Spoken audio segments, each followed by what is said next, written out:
This art, which can be appreciated by people of all ages, is heard from a television set where two very young friends are sitting. The boy asks his friend behind the TV what he is watching there. The friend replies that the dancers on TV are called b-boys. On the screen, in the spotlight, to fiery music, b-boys perform their fiery dances. Seeing this, young Puck falls in love and starts dancing every day. His life is filled with countless training sessions.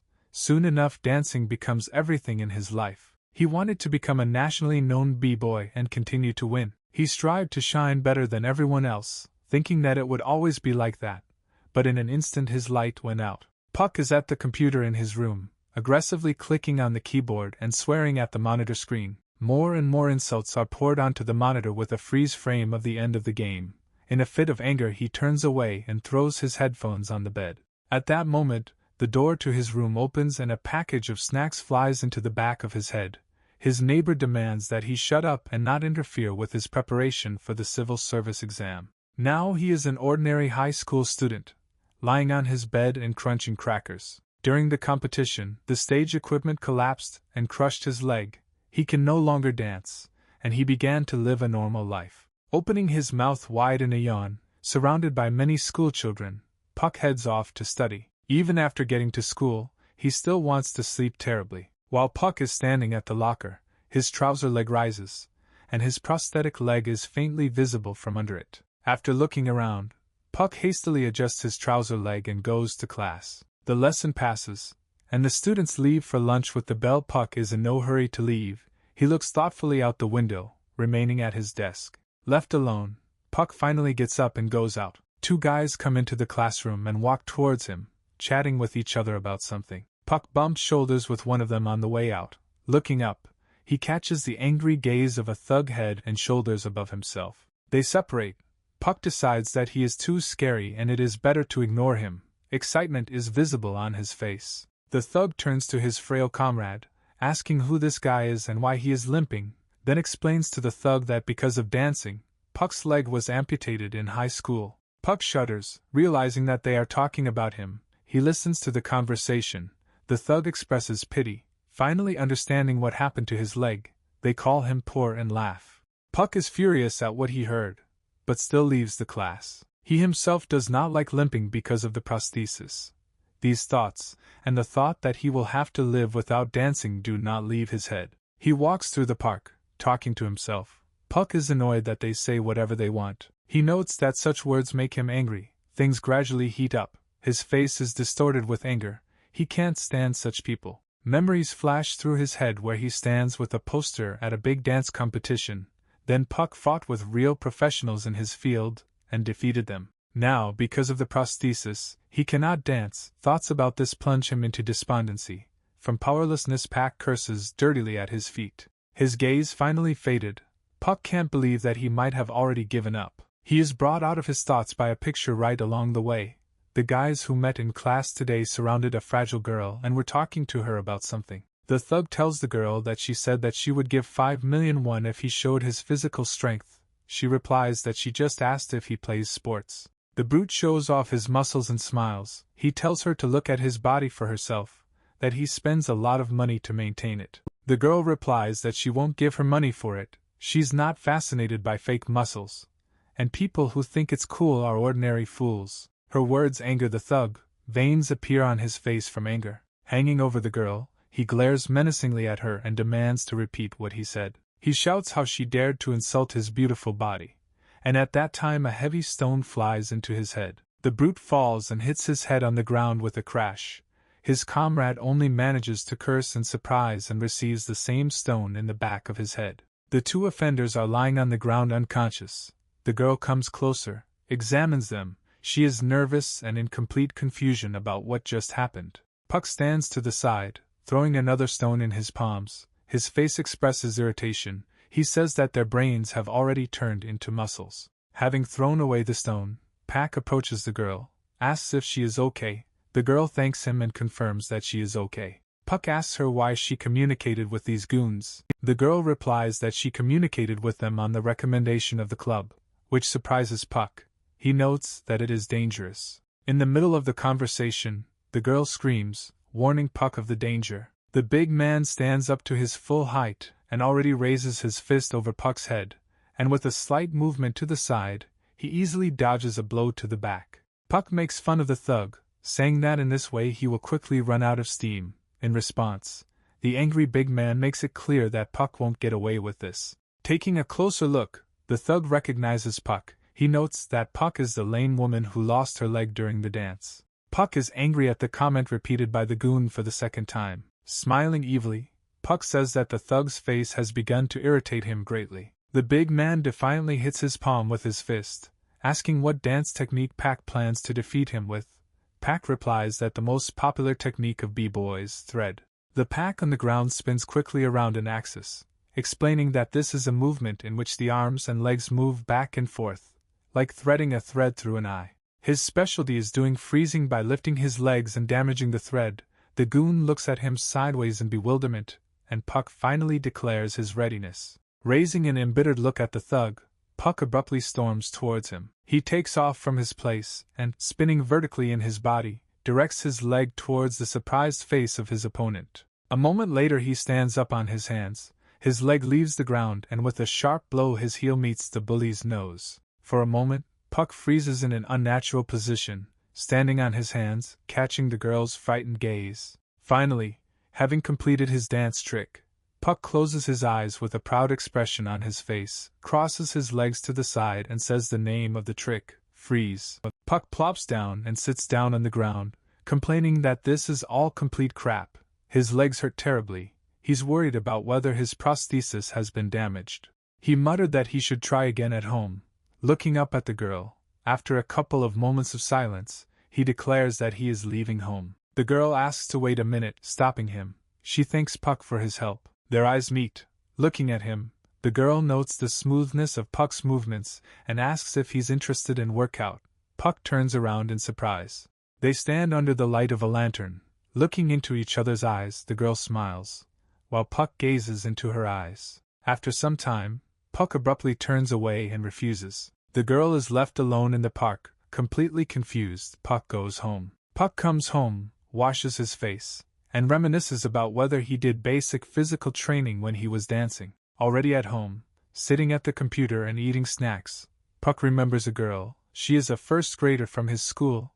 He wonders how long she has been in that club. He decides to see how she will be at school. Puck spends another sleepless night playing the computer, aggressively tapping on the keyboard, and is distracted from his studies by a shout from behind the door that he has to go to school. Once again he goes to school, and on the way he complains about how he wants to sleep. He stops in the park, wearily exclaiming about what a blissful morning it is in the park. Puck falls tiredly onto the bench, complaining that he doesn't plan to go anywhere after school anyway. He goes to sleep for a couple of lessons. Awakening finds Puck as the pigeons who have taken a fancy to him begin to coo in his face. Having dispersed the pigeons, he rushes off the bench and immediately grabs the phone, completely unaware of how much time has passed. Realizing that the time has come to 4 o'clock, he exclaims rude abuse. Puck is concerned that he can't go home now, otherwise he will get a scolding from his mom. Glancing at the sports ground nearby, he notices a girl at the horizontal bar. She is standing by the equipment, dressed in a sports uniform. Her hair is pulled into a ponytail. It is clear that she has come for training. Taking a closer look, he recognizes her as yesterday's girl from the park, which involuntarily escapes his lips. After briefly examining the apparatus, the girl grabs it while jumping and begins training, slowly pulling herself up. Puck notes the beauty of the girl, watching her workout, and catches himself thinking that it would be nice to take a walk with her. At one point, Puck's face is distorted with surprise. He is watching something incredible. Before his eyes, the girl, having made an exit on the apparatus, stretched her legs vertically upward without any recoil. He does not believe that this is possible. However, having performed a rotation on one arm, the girl breaks away from the projectile into the air. Puck falls into a stupor. She flew right before his eyes, performing a flip in the air. Just barely straining, her hand reaches back and just as deftly grabs the horizontal bar, then successfully supporting her own weight. She exhales with relief, saying that she managed to do a somersault better than yesterday. She smiles tiredly. Turning her head, she met the gaze of a blushing and delighted Puck. His eyes literally shone with 2 stars. Out of surprise, the girl gets scared, screams and flops off the projectile, hitting her butt on the ground. Puck says that it was amazing. After looking closely, she recognizes him as an acquaintance from yesterday. Puck continues to praise her flip, calling it amazing, and he wants the same thing himself. His memories return to what he saw as a child, the b-boy dance that his brother showed him. These movements and feelings that he thought were cool, he felt again while looking at her. He wants to try circuit training and asks her to teach him. At that moment, Puck felt that his former radiance had returned again. From the kitchen on the first floor, Dong Ho's mother shouts, inviting him to dinner. Puck doesn't answer. His angry mother comes up the stairs to his room. She swears at Puck and his computer, threatening to sell it. Approaching Puck's room, Mom discovers a note on the monitor screen standing by the door. She rips off the note, and, after reading it, turns around in surprise. Puck asks not to disturb and not open the door. He gets himself into shape. Meanwhile, Puck is in his room practicing push-ups hard. Through force he counts down through his teeth, 30, 33. Having finished the push-ups, Puck sits on the floor and struggles to catch his breath, noting that this won't be easy. He remembers his meeting with the girl in the morning on the site. Hearing then about Puck's desire to join the club, the girl beamed with joy, unable to believe it. Then she bowed and gratefully asked Puck to take care of her. He didn't even immediately understand that they were talking about joining the club. She introduced herself. Her name was Kwon Genie. Kwon recognized him as a second-grade high school student. Puck asks without formalities, because he just wants to work out with her. Pointing his finger at her, Park says that Kwon will be like a teacher to him. Puck explains to her misunderstanding that at school they don't address teachers by name either. Kwon thinks he's kind of weird, but agrees to tell him the basics. Pak emotionally asks her to tell her how she managed such a move on the apparatus, and whether he can do it too. Park has to agree with Kwon's answer. This element is very difficult, and he will have to practice a lot. Kwon, rubbing his palms, suggests first assessing Park's abilities. Kwon suggests that Park start small, doing push-ups and pull-ups according to his endurance. Full of enthusiasm, Puck starts doing push-ups without showing any outstanding results. Pak doesn't do any better with pull-ups. He also has difficulty performing this exercise. Having failed to achieve results, Park droops and complains about his lack of talent. Kwon calms him down. It is difficult for him to perform new movements. Park turns to Kwon, asking if this is enough to imitate her movements. Hearing this, Kwon realizes that she has hastened to conclusions and decides to show him the basics. Kwon invites Park to take a look. She will show him one element. Having climbed onto the apparatus, Kwon explains that first you need to hang on the horizontal bar. She swings on the apparatus like on a swing, explaining her actions to Puck. Along with the next swing, she slightly bends her arms and tenses them. With effort, she pulls herself up on the apparatus, lifting her head over the horizontal bar. A moment later, she carries half her body over the horizontal bar and tucks her knees. Following this, Kwon smoothly stretches himself vertically on the horizontal bar, performing a forceful exit. Looking at her, Puck notes that it doesn't look difficult, but he himself doubts that he can do the same. Having heard from Kwon that for this he needs to do pull-ups at least 10 times, he is extremely surprised, because he cannot do pull-ups even once. Puck listens carefully. This is the very beginning. He needs to build muscle, otherwise they won't be able to move forward. She says honestly that this is a bit difficult for a beginner, but for now Pak just needs to learn how to just pull himself up. Puck looks at the projectile and realizes that he can't do anything without a foundation. Seeing him in thought, Kwon panics and clutches her head, thinking that she said too much. Pak himself is determined and everything is clear to him.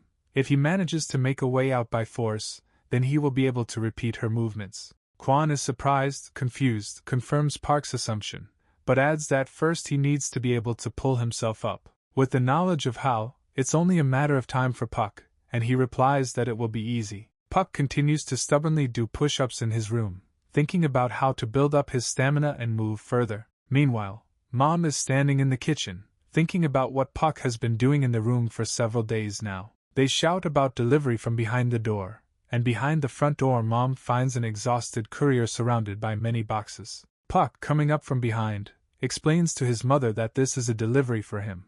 The surprised mother asks what it all means. Puck asks his mom to help him move the boxes, and they start moving them to the second floor. A tired mother leans against the wall and complains that she sold his computer, and he is still buying something. Puck quickly collects his purchase, which turns out to be a pull-up machine. Mom is surprised what Pak is doing and why he suddenly started playing sports. He shoos her away and says that he will come down by meal time. Inspecting the assembled horizontal bar, Pak motivates himself by the fact that practice will not come to him on its own. With the confidence that he just needs to tighten his muscles, Pak confidently jumps onto the apparatus. The attempt was unsuccessful. With his arms spread wide, Puck was simply shaking ridiculously on the horizontal bar. After some time, a joyful cry from Puck is heard from the window onto the street, having managed to do one pull-up. A new school day begins, the school bell rings and it's lunchtime. Kwan takes notes in her notebook in her class, thinking that to create a club, she needs more members and needs a substitute. A week has passed since she met Puck. She sees him as a little unusual, but a good guy. He is weaker than she thought. It seemed that he would have good endurance. She considers such a decision careless. Her thoughts about the club are interrupted by Puck, shouting, calling her a teacher, and asking if she has free time. With this action, Puck makes her blush. She is completely confused and red as a tomato. Kwan runs up to Park and quickly pushes him out of the office, leaving them alone in the corridor. Kwan asks Park not to call her a teacher outside the club. Park doesn't understand what's going on and replies that he didn't come to argue. Park tells Kwan that he has finally achieved success and pumped up his muscles, which greatly surprises her. They reach the training ground and Puck jumps onto the apparatus. For some time, Puck just slowly swings, holding on to the horizontal bar. Finally, swinging his outstretched legs, Pak gradually gains the amplitude of swings on the horizontal bar. Having swung sufficiently, Puck draws his legs in and sharply pulls himself up. Having pushed himself up to his chest over the horizontal bar, Pak repeats the procedure in his head. He needs to push a little. Gritting his teeth, Puck forcefully pushes himself up and makes a forceful exit with a cry of victory. Hovering on the projectile, Park asks Kwan, frozen in surprise, if he did everything right. Unable to believe what she saw, Kwan replies that he did everything right. She is surprised at how quickly he succeeded. Kwan is amazed, even though this is just the basics. But in just a week he achieved the result that she had been working towards for 3 months. Satisfied, Puck declares that even if this is only once so far, next time there will be much more. Park's hands were tired of holding on, and he collapsed to the ground with a roar. An excited Kwan ran up to him. Kwan looked down and examined Pak's legs with even greater surprise. When Park asks if everything is okay, Kwan draws attention to his leg. Park, chuckling, rolls up his prosthetic leg and reassures Kwan, saying that he was just injured once. She is amazed that he was able to achieve such a result with his prosthesis. Finally collecting his thoughts, Kwan asks Park a single question about how he did it. Kwan remembers how they started a week ago, when Park couldn't do even one pull-up. She's surprised at how much he's progressed. Even if it's the basics, it's still very hard. Kwan is amazed that he was able to achieve all this with just one leg. Kwan turns to Park, asking if he has done anything before. Puck tells her that a long time ago he danced and trained his endurance for some time. Park shares that he was inspired to do this by the skills she demonstrated a week ago. Park notes to Kwan that it looks like he pulled his legs hard before the climb. When she almost climbed up, the force she lifted with her legs was similar to using her arms to get up. In conclusion, Puck explains that if he hadn't seen this part, he probably wouldn't have gotten up. He was lucky. Kwan doesn't believe in his luck. He just figured out the force lifting trick just by seeing it. Now she has an incentive to train him because she sees signs of hard work. Kwan says it's amazing. She thought he was an unusual person from the very beginning. Smiling kindly, Kwan praises him for his efforts, saying that he is amazing. Hearing the praise, Puck is discouraged. He remembers pictures of the past in which he was also praised and admired. Having emerged from the memories soon enough, he modestly replies that it may be so. Kwan, confirming his words, gets up and says that now she wants to form a club as soon as possible in order to enjoy training. Picking up her enthusiasm, Pak stands up to his full height and exclaims about creating a friendly team and club with her. Kwan stands silently, lost in thought, and Park asks what she plans to name the club. Kwan's answer completely discourages Park. She doesn't know and wants to name the club Happy School Life. After a while, they leave and head to a cafe, where they take a table. When asked about the club, she sheepishly replies that she hasn't even thought about what to do next. It's clear from the story that when she entered high school, her goal was to start a club. Park listens to Kwan's story. There is no clear distribution. but you can think about it when there are more participants. She still can't find the members of the club and admits that she almost gave up, but her appa pushed her to continue. Kwon approaches Park about his reasons for taking up the sport. Puck fusses, answering that he was just bored. She was the real reason. After asking if she's seen his prosthetic, Park confirms and talks about her amputation after a dancing accident. He remembers that then he was small and did not know what to do. He realized that he was not capable of anything except dancing. All his friends abandoned him, and all that remains from the past are prosthetics. Those around him call him a legend, but this only makes him worse. After this story, his world lost all its colors, but that day he saw her. It was like a splash, he doesn't know why, but then he wanted to see these movements again. It seemed to him that the feelings from his childhood were being revived. With this he could shine again. Park turns to Kwon, saying that all this is thanks to her, because she made him realize that there is another world in which he can fly. Therefore he has hope. He closes his eyes in a smile and asks her to take care of him, calling him a teacher. Kwon is silent for a long time, immersed in thoughts about how amazing he is, and without noticing it, she says it out loud. Having heard nothing, Park asks again, but Kwon asks not to pay attention. Kwon hopes they can have fun together, and wishes them health and patience. Park confuses Kwon, thinking it strange that a teacher would call a student Appa, so Kwon asks if he should call him Dong Hee Appa. Park replies that suits him, and she can just call him Dong Hee Appa, which makes Kwon blush. Confused, Kwon asks again. Park replies that many people call him that, and it's even more convenient for him. Stuttering, Kwon tries to call him Dong Hee Appa, but gives up, surprising Park with his embarrassment. Kwon explains that she is the only daughter in the family, and has always wanted an older brother. A group of 3 girls comes into a cafe and is about to have some tteokbokki before school. A dark-haired girl asks a girl named Soya what she will be doing. Soya is forced to run to an agency for an idol internship. The girl turns around and opens her mouth in surprise, clearly recognizing Puck at the table. She tells her friends that she is leaving. Puck gets home, sits on the bed and removes the prosthesis from his leg, complaining about its discomfort and his fatigue. Looking dreamily at the ceiling, he is glad that he has motivation again. Park shouts loudly about the upcoming training.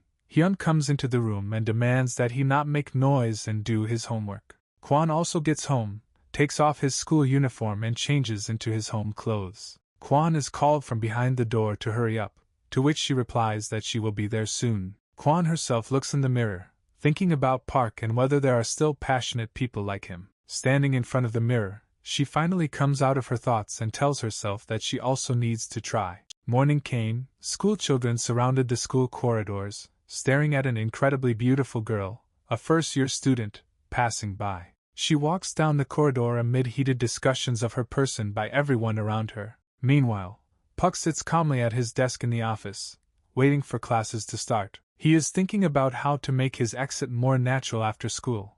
In class they meet a first-year student who has entered the office. A blonde girl comes up to Puck's desk. This is yesterday's girl from the cafe, Soya. Discouraged, Park looks up, clearly not recognizing Soya, and doesn't even notice the hand already flying towards his face. A hard slap sends Puck flying, in which he simultaneously drops chairs and desks standing in the way, and schoolchildren gather around him. Enraged, Puck stands up, rubs his cheek and turns to her, asking what the hell she's doing. The girl clearly recognized him. She glares at him full of anger, and calling him a bastard says that she will never forgive him. The crowd around them has parted and they are whispering, discussing the rumors about Puck. Puck repeats her words in bewilderment. She can't believe that he left. He doesn't understand what he's talking about. The girl is outraged by Puck's lack of understanding. She shouts that he has started b-boying again. In response to the noise, Soya's friends from the cafe from yesterday approach the crowd, suggesting that a fight is brewing.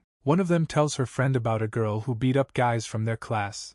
Last year she danced 17-1, and now she's come and wants revenge. The girl looming over Puck tells him to come to the backyard during the next break. If Park runs away, Soya threatens to kill him. She calls Park Donggyapa and hurriedly leaves the classroom. On the way out, she meets her friends, who ask if this is really true. Then the 3 of them leave. Puck doesn't want to get involved with his past again, but it continues to haunt him. But he still doesn't understand who this girl is. Later, at recess, they meet, and the amazed Park recognizes Soya as the girl who was the youngest on their team. Soya is even more outraged that he didn't notice her around all this time. She asks how he could forget when she is in group photos.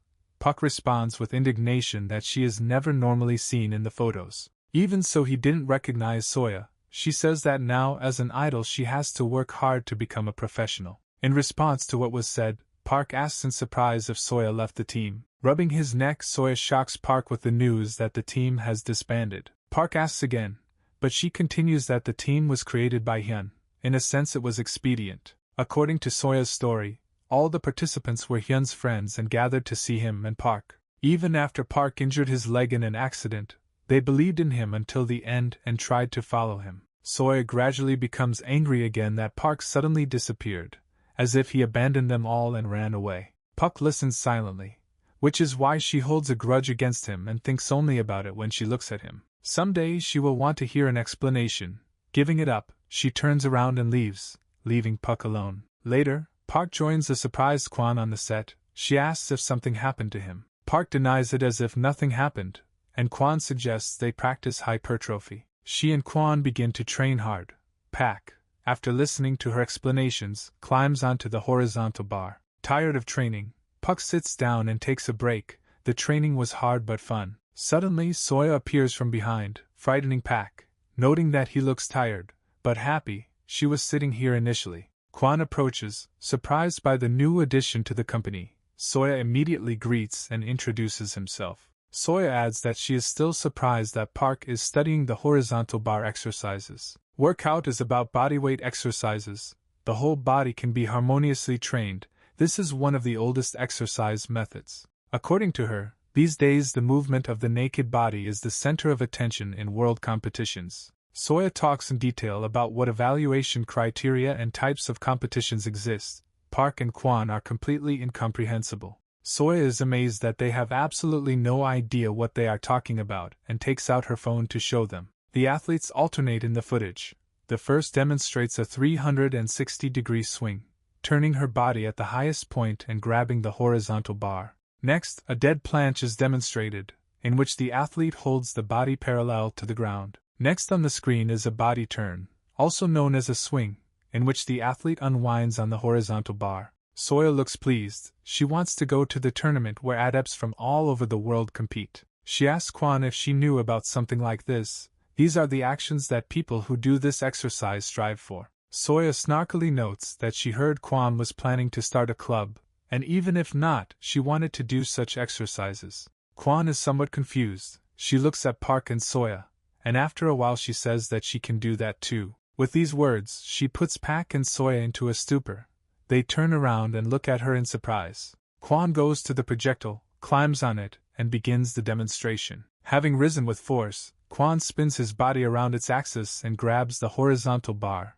This is a 360-degree swing. Following this, Kwon climbs onto the bars and performs a perfect dead planche. Returning to the horizontal bar, Kwon spins on it, turning his body in a swing. Kwon spins faster on the horizontal bar, at one point launching into the air under the gaze of the amazed Pak. Turning upside down over the horizontal bar, Kwon quickly spins in the air. To complete the trick, Kwon grabs the projectile and calmly steps off it, rubbing his palms. Park admires Kwon's skill. He wouldn't be proud if he only learned how to power lift. Park is determined. He clenches his fist tightly and intends to work to repeat Kwon's success. Turning to Soya, Park asks her thoughts about Kwon's demonstration. From Soya's bulging eyes and her wide-open mouth, you can tell that she is in shock from what she saw. They don't have many activists, especially girls, but she does moves that are difficult even for men. Soya has a lot of questions and finds out that Kwon accidentally started when she was in second grade and practices every day.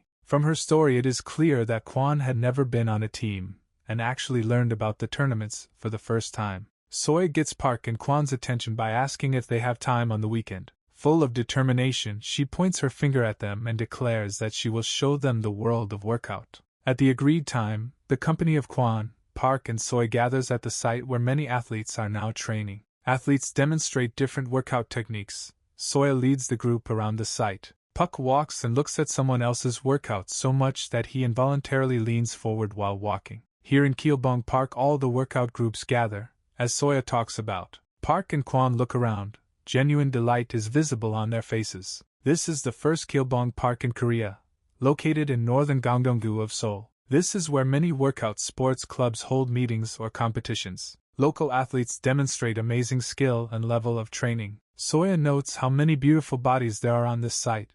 Park and Kwon themselves are amazed at how many people there are here. Park's gaze catches on a guy practicing a power-up on the horizontal bar.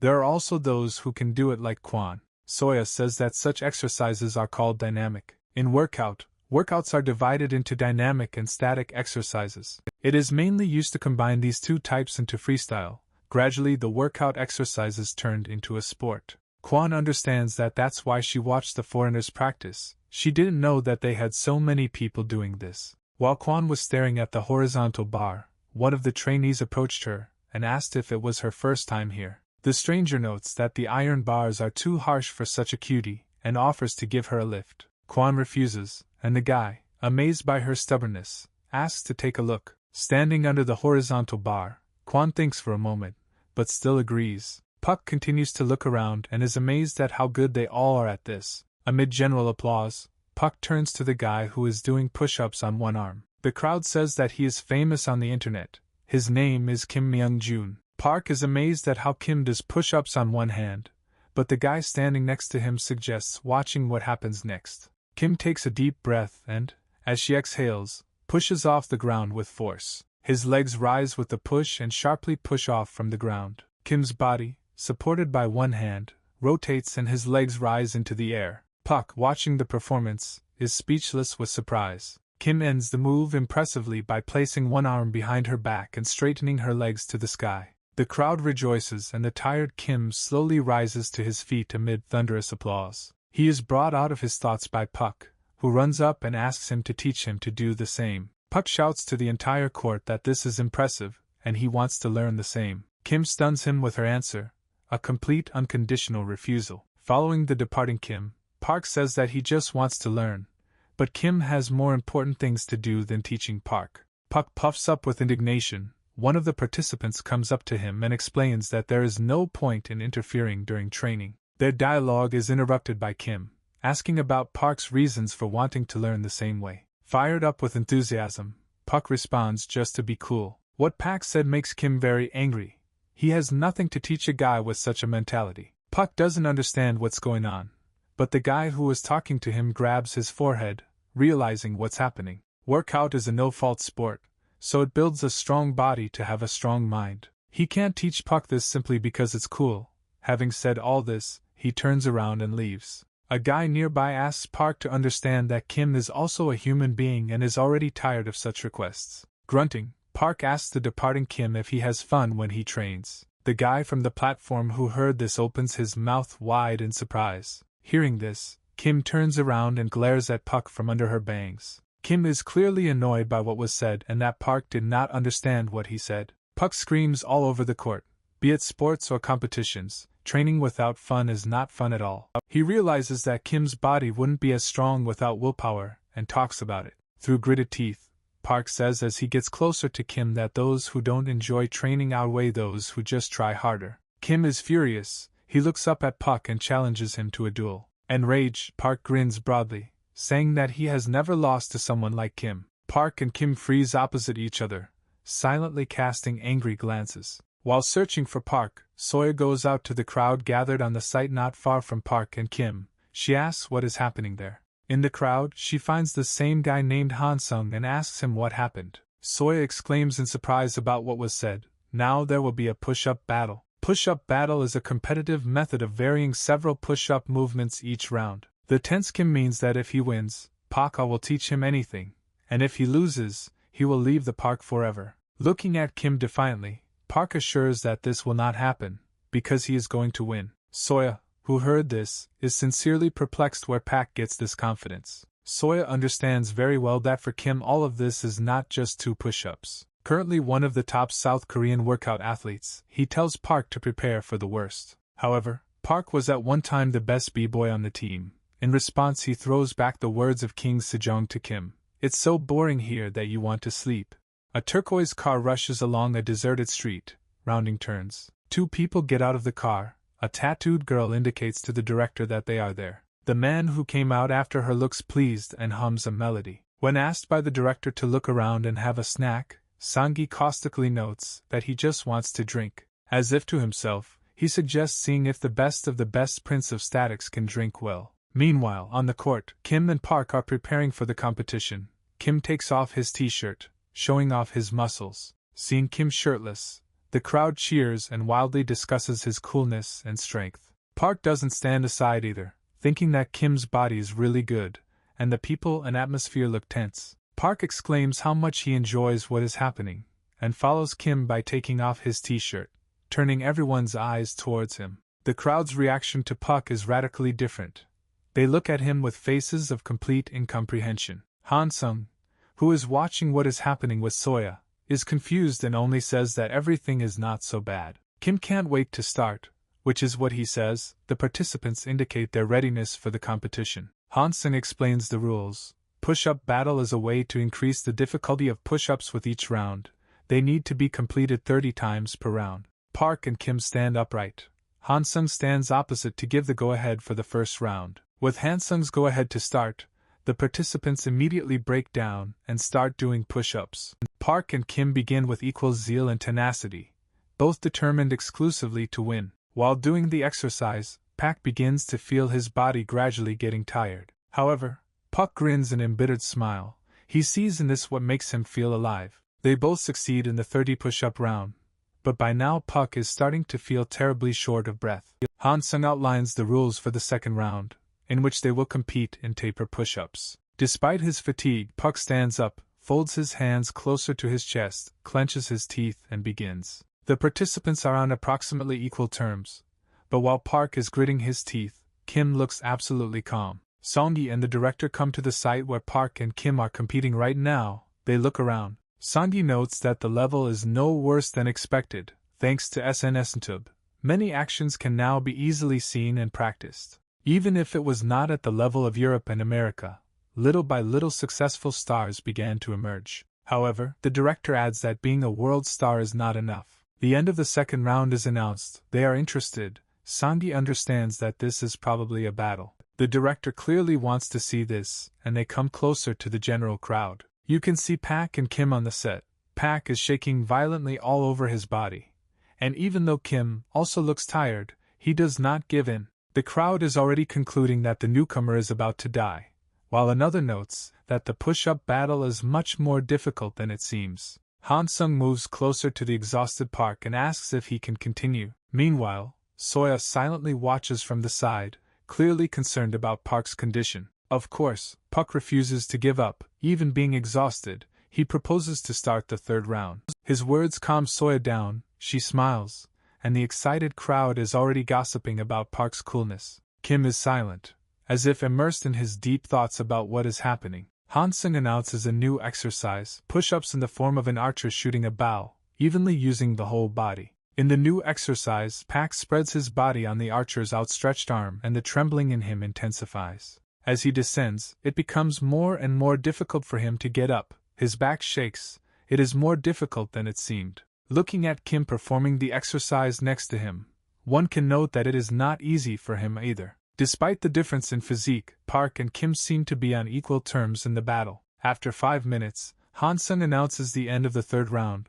Park is exhausted, but still does not give up. Even Kim looks tired. The fourth round is announced. The director closely watches the competition while the crowd discusses the capabilities of the opponents. Kim turns to Park, tells him not to lose strength, to abstain, surprised that he doesn't know that this is not enough to win. Kim notes that there is another guy who is studying. They can watch videos together. Suddenly Park raises his head and it seems to dawn on him that this was indeed his original bet, and with this he amazes Kim. Kim is perplexed that Park started this battle because of this, and he decides to ignore what Kwon told him. Park was having fun playing sports, that's why he forgot, that's what he's talking about. His words attract the attention of the stunned director, who watches even more intently than before. When he trains he always just wants to know how far he can go. If he can train like Kim he will have a lot of fun. From what was said, Kim's eyes bulge out, he is in a state of shock. Meanwhile, Han-sung signals the start of the fourth round and a new exercise, one-arm push-ups. By the beginning of the round, Kim was practically boiling with anger. So angry were he from Park's words about the fun of training. Park's words seemed funny and extravagant to him, and with new strength and perseverance he begins the exercise. Watching Kim's determination, the crowd is stupefied by the strength with which he continues the competition. Determined to prove Park wrong and unwilling to forgive him for it, Kim grits her teeth and continues. He will definitely win this battle. This thought does not leave his head, however. At one moment he freezes. Turning his head, Kim notices that his opponent is lying on the ground unconscious. Han-sung freezes, examining Park's body, and in his head he has the same surprise that has matured in the rest of the crowd. The crowd freezes, not understanding what is happening. Soya screams Park's name and runs towards him. Soya falls to her knees in front of Park, trying to figure out if he's okay. Leaning closer to him, Soya hears distinct, quiet snoring. Everything is exactly as the crowd further concludes. Park just lies and sleeps during the round. Han-sung announces the winner.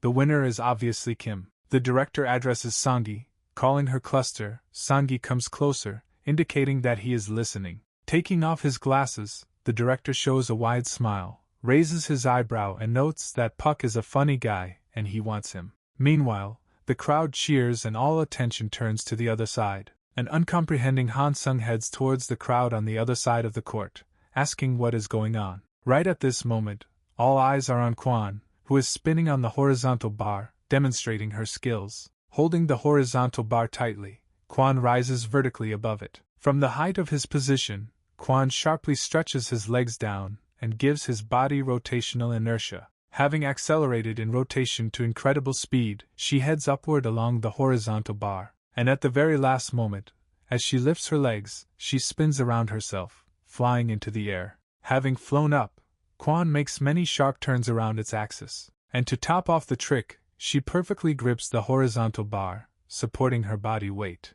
As the crowd cheers, Han-sung recognizes her movements as a 540-degree swing with high technique, and is amazed at her skill. Sitting next to the barely waking Park, Soya yells at Kwon to be careful. Kwon herself, without stopping her performance, spins up again, preparing to demonstrate a new trick. She picks up speed, her tail of hair fluttering in the oncoming air. Having gained sufficient speed, Kwon sharply pushes off at the very peak of his rise and soars several meters into the air. The silently stunned crowd watches in fascination as her trick is performed. Soya noisily admires the height of her jump, unable to comprehend what is happening. The director, watching from the side, is sincerely interested in who is currently performing on the horizontal bar. The sight he saw makes Puck instantly wake up and direct his gaze to her. Performing a series of somersaults and tucks, Kwon turns over multiple times in the air in all directions. From the peak of the height, she descends in free fall, stretches her hand forward, trying to catch the horizontal bar with it. And at this moment the trick is completed with a perfect power grip that holds Kwon's own weight on the horizontal bar. However, at the last moment, having extinguished the inertia, she weakens her grip and lets go of the horizontal bar. Kwon rushes to the ground, but manages to group himself and, only groaning, carefully lands on his bent legs. Kwon rubs his sore hands, asking himself if it was too slow. She is brought out of these thoughts by the noise of a cheering crowd that is already running towards her. The crowd asks her a lot of questions, admires her technique. They have never seen such a cool freestyle. Soya, standing to the side, confusedly notes to herself that this was expected.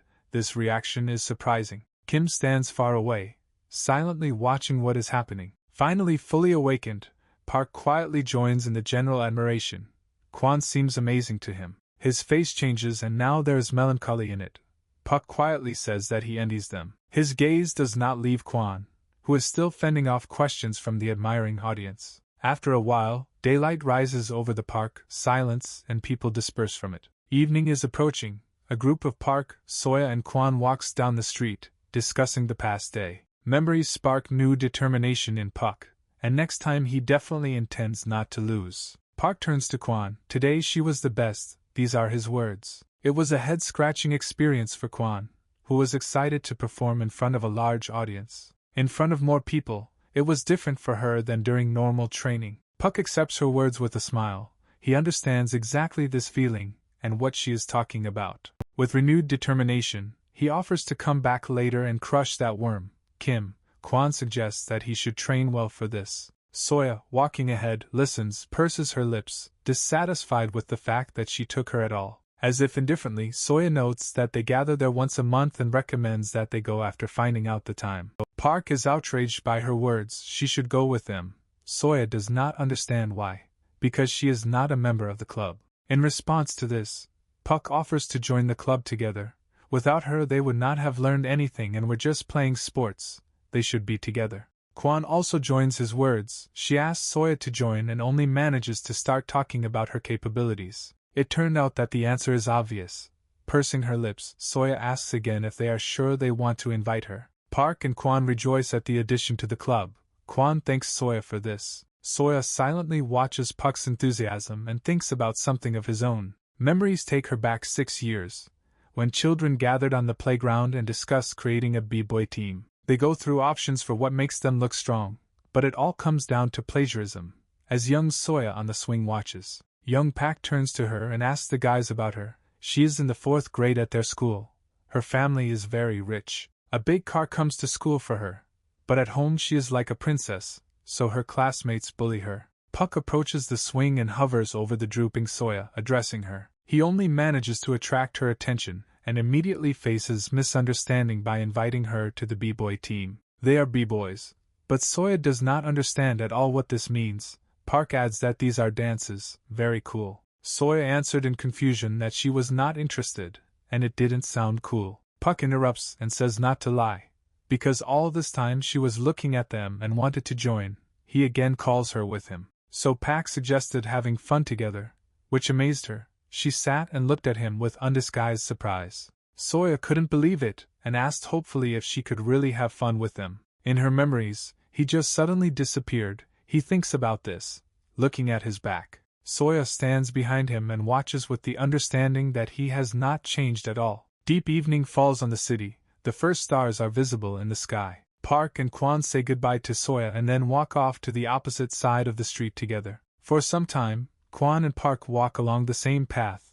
The street is illuminated almost exclusively by stars. By the time they say goodbye, Kwon decides to go a different route. They had fun today. Their next meeting is on Monday. On the way home, Puck digests everything that happened. There were a lot of amazing people in the park. Remembering Kim, he tries to understand why he was angry at his words about fun in sports. Because doing without fun is pointless. It's as if Puck is inflamed for the first time.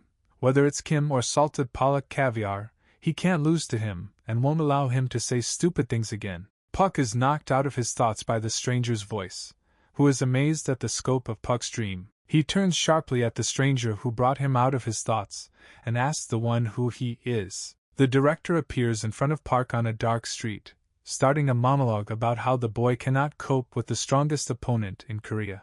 Puck is tense, the veins on his face are bulging. He repeats his question and asks if the director was listening. The same one, ignoring the question asked, continues that his goal is not impossible, hinting that with his support everything can work out. Puck responds with incomprehension, but at the same time invites the stranger to quietly leave.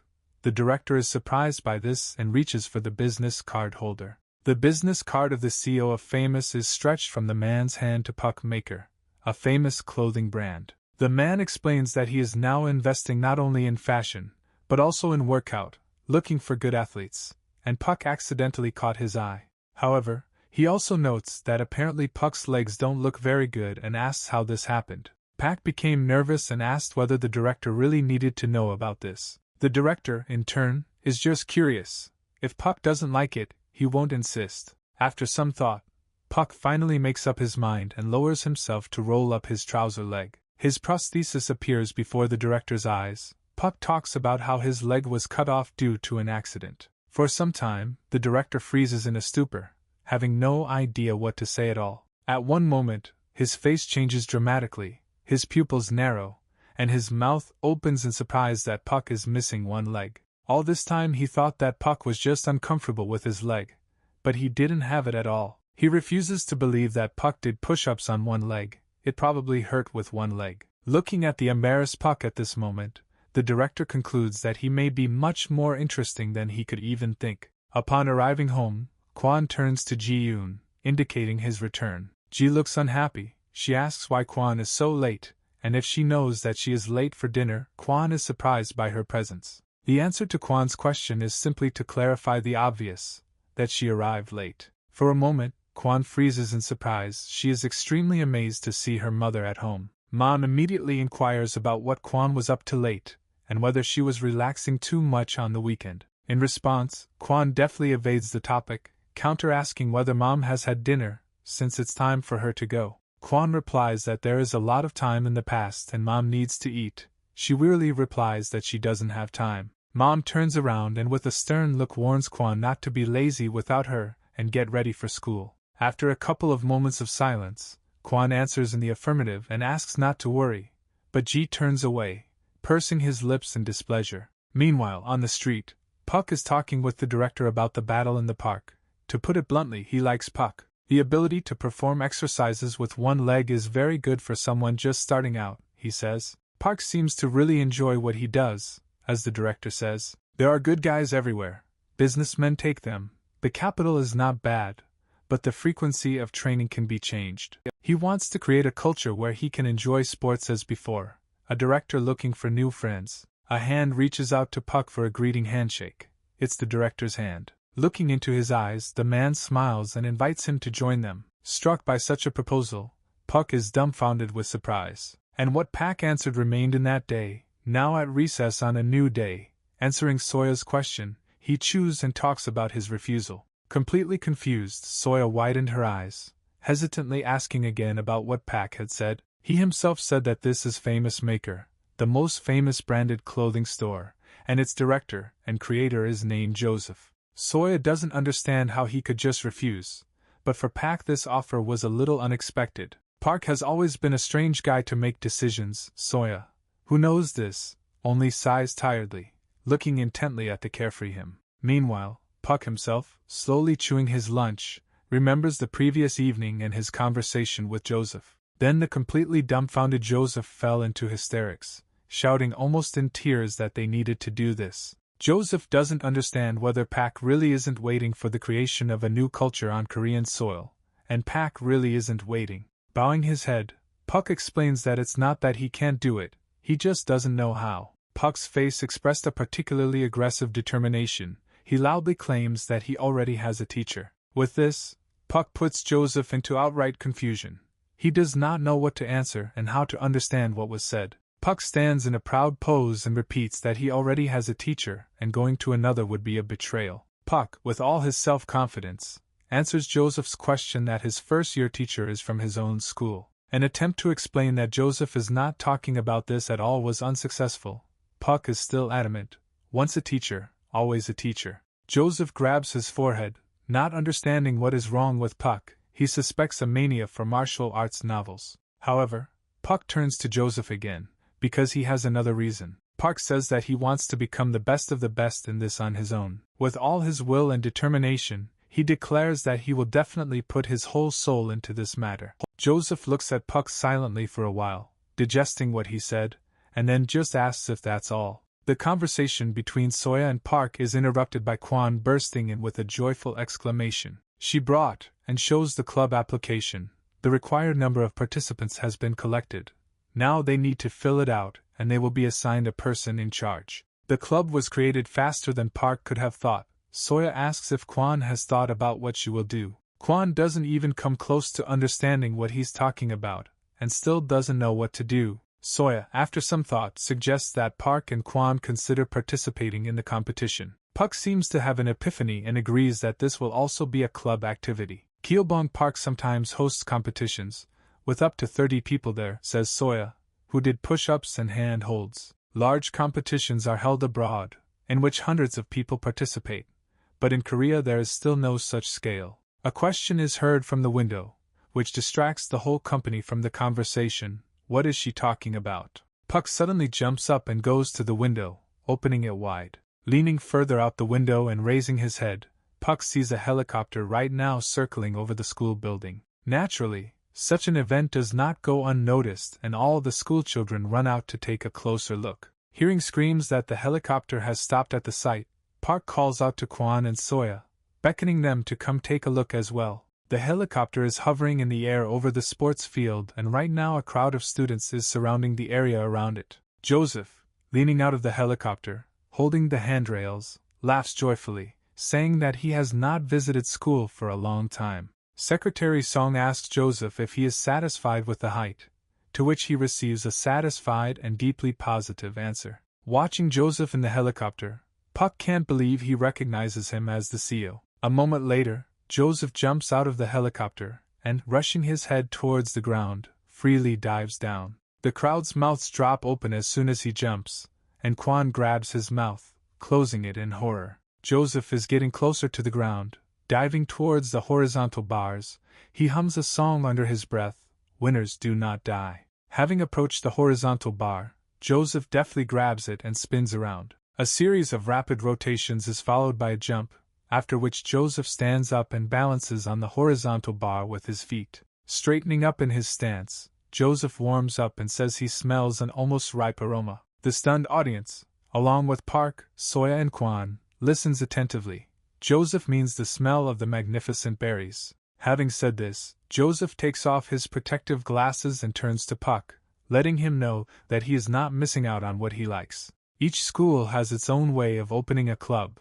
In their high school, when 3 participants gather with applications, the school hires a person in charge. The person in charge must be a regular teacher and does not have the right to run the club. Joseph happily exclaims that he is glad to see them and introduces himself as their new teacher in charge. What was said plunges the trio into shock, and Kwon stands out from them, standing as if not understanding anything. Their conversation takes place in the director's spacious office, with the director himself sitting behind Joseph at the table. Standing behind the satisfied director right now is Secretary Song. The amazed Puck clarifies whether Joseph was a teacher from their school. Having received a more than obvious answer, he asks how then he became one. Joseph says that this is a secret, but Song, who is massaging director's shoulders, raises an agreement above his head, which seems to hint. As evening approaches, Joseph Lee offers to meet, introduces himself and says that he is now their responsible teacher. Without any special pleasantries, Puck just grins at him and, to Joseph's surprise, calls him a fraud. Smiling provocatively, Joseph assures that there is no lie here, he is a teacher, and he even has a certificate. Joseph turns his attention to Kwon and Soya and asks them to introduce themselves. Soya smiles brightly at Joseph and introduces himself, still in his head not believing that it is him. Joseph expresses his joy at meeting her, saying to himself that she is the aspiring idol he knows about. Kwon also introduces himself, but immediately turns to Joseph asking for a favor. Joseph recognized her as a child who showed an excellent level of workout. That's when he saw these tricks, he says under his breath. Joseph explains to Kwon that he was in the park that day. He was hiding, but he saw her really cool performance. Joseph looks back at Puck, silently guessing that she is Puck's teacher. He is convinced of it. Joseph turns to Puck and addresses him, asking what happened to him. Puck looks at him in disbelief. Joseph adds that this is a club event, and it's worth having fun together. Park stares at Joseph, ignoring everything he said under Kwon's bewildered gaze. It's already getting dark outside, so Joseph announces that it's already late and the whole company is free. After a while, Puck returns home. The whole family sits at the table and Mom brings a special dish for dinner. There is a plate of ramen on the table, which the mother happily presents to her sons. Puck doesn't understand what's special about it. Mom emphasizes that this is a special ramen, because there are 2 yolks in 1 egg. Mom asks Puck what he thinks about this ramen, and if he thinks it's special. His brother gets nervous. Puck himself doesn't hear. He is immersed in thoughts about Joseph and the reasons for his appearance at school. Without noticing it, he curses. Puck is brought out of his trance by the words of his alarmed brother that these are not the words that he should have said. Realization came quickly. The almost crying mother heard that her ramen was tasteless. She had already thought of something to be offended by. Throughout the house there are shouts at Puck to apologize to his mother, his excuses and sad acceptance that it is already late. A new day arrives. Kwon arrives earlier than the others and sits waiting in the clubhouse. She smiles, sincerely rejoices at the arrival of the first club for work. Goosebumps run through her skin. With a noisy greeting and a question about the studies of his wards, Joseph abruptly enters the room. Joseph was taken aback because he saw only Kwon. Kwan confirmed that she was probably the only one who came in advance. Joseph already manages to get upset, because on the first day the first perception is built. The confused state of Kwan and Joseph gives way to surprise. The door creaks open. Puck stands in the doorway, for some reason no less surprised by what happened than those present. After some hesitation, Puck turns to Joseph. He wants to tell him something. On the street, he asks why Joseph came here, because it's a no-brainer that it's not without reason. Why did he get a job at the club and now is trying to get used to it?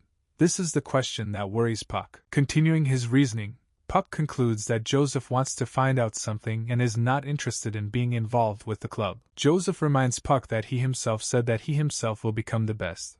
But he himself knows how difficult it is. Joseph cannot believe that he is serious. Remembering the recent past, Puck really said that he wanted to be better than the rest. Joseph notes that Puck's face then directly indicated that he was very angry. He asks about the reason. He heard that Puck used to dance and he had a team, to which Puck shouts that he doesn't know anything. Puck grins angrily at Joseph. He says through his teeth that everything depends on him, and Joseph doesn't need to know anything else. He just doesn't want to be involved with anyone anymore. That's what he explains to Joseph. Having expressed all this, Puck falls silent in confusion, lowers his gaze and waits for an answer. Joseph asks if Puck was the one who started all this, if he came to this school to create a club. He a little later notes that this is half true and half false. Joseph asks to wait in response to Puck's question, and begins the story that one day in America he was sitting on the playground and someone called him. Then Joseph stood in front of the iron horizontal bar and looked at it.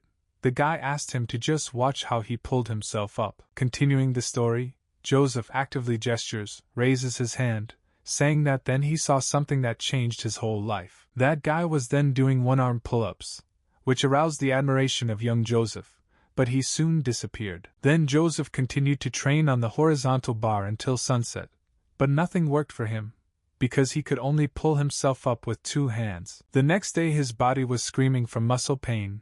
He trained all night long, then every day wherever possible. After about 4 days he practiced at school. A friend who was usually nearby wanted to be able to do the same, then another one appeared. Suddenly the horizontal bars were crowded with people. About 2 weeks passed and all the boys in his class began swinging on the horizontal bars. The number of successful children kept increasing, and after about 2 months everyone could do pull-ups. They began to complicate the training. The more difficult it was, the more fun it became, but also more difficult. Puck silently remembers his beginning and understands that it was the same for him. Joseph continues, pulling himself up with his hand on the slab protruding from the wall, which they really liked. At this moment, his arm tenses sharply. He makes an effort and makes a forceful exit, rising above this slab on one hand. Puck's eyes widen, watching in surprise as Joseph performs his move. Multiple memories from the past flash through Puck's head. He realizes that he is doing the same thing now. Joseph jumps off the wall and says that in Korea there are already many who do workout, but they didn't immediately get up from the ground. He says that he can enjoy this culture and came here in search of his friends. Joseph suggests trying to just enjoy this culture together. Puck remembers the past again. And it's true, all this is just because it was fun. Puck silently exchanges glances with Joseph. Smoothly coming out of his thoughts, he says that he likes it. Finally, Puck smiles benevolently. He turns to Joseph with a request to teach him how to do one-arm pull-ups. Joseph pauses stunned for a moment before answering. Then, closing his eyes, he bursts into laughter and replies that he will teach Puck something more complex. Breathing a sigh of relief, Puck finally accepts both Joseph and his words. On the way back, Puck adds that he is not going to be on the team, but Joseph tells him to do what he likes. In the morning, for some unknown reason, schoolchildren began to gather in a crowd near the school. As it soon turns out, Joseph is the cause of the excitement. Schoolchildren gather to take pictures with him. Having taken the first photographs, Joseph responds to the newly approached schoolchildren's requests to be photographed. Joseph is distracted from an unscheduled photo shoot by Puck approaching him and shouting at him from behind. Puck offers to deal with the fans and asks for instructions. Joseph explains that communication with fans is important for promotion. Joseph then suggests that Puck study while he is alive, which greatly irritates Puck. A week has passed, but his dream has not come true. Puck goes to the site where Kwan has just finished training. But as soon as he reaches the site, everything seems to return to normal. He looks at Kwan and wonders what it's like. Pointing to the horizontal bar, Park asks Kwon to watch him do an exercise on the horizontal bar. At this point, Soya appears behind them, greets them and offers to shoot a video. Puck appears in the camera lens, looks into it, climbs onto the horizontal bar and offers to start. For some time, Puck simply swings on the horizontal bar, staring intently at the crossbar. Then, with a sharp exhalation, Pak tenses his entire body and stretches upward. In an instant, he overcomes the crossbar with his torso, making a forceful exit, and turns over on it. Soya, filming on her phone, looks at how tense his muscles are. Climbing his torso over the line of the crossbar again, Pak hunched over a little, preparing for the next move.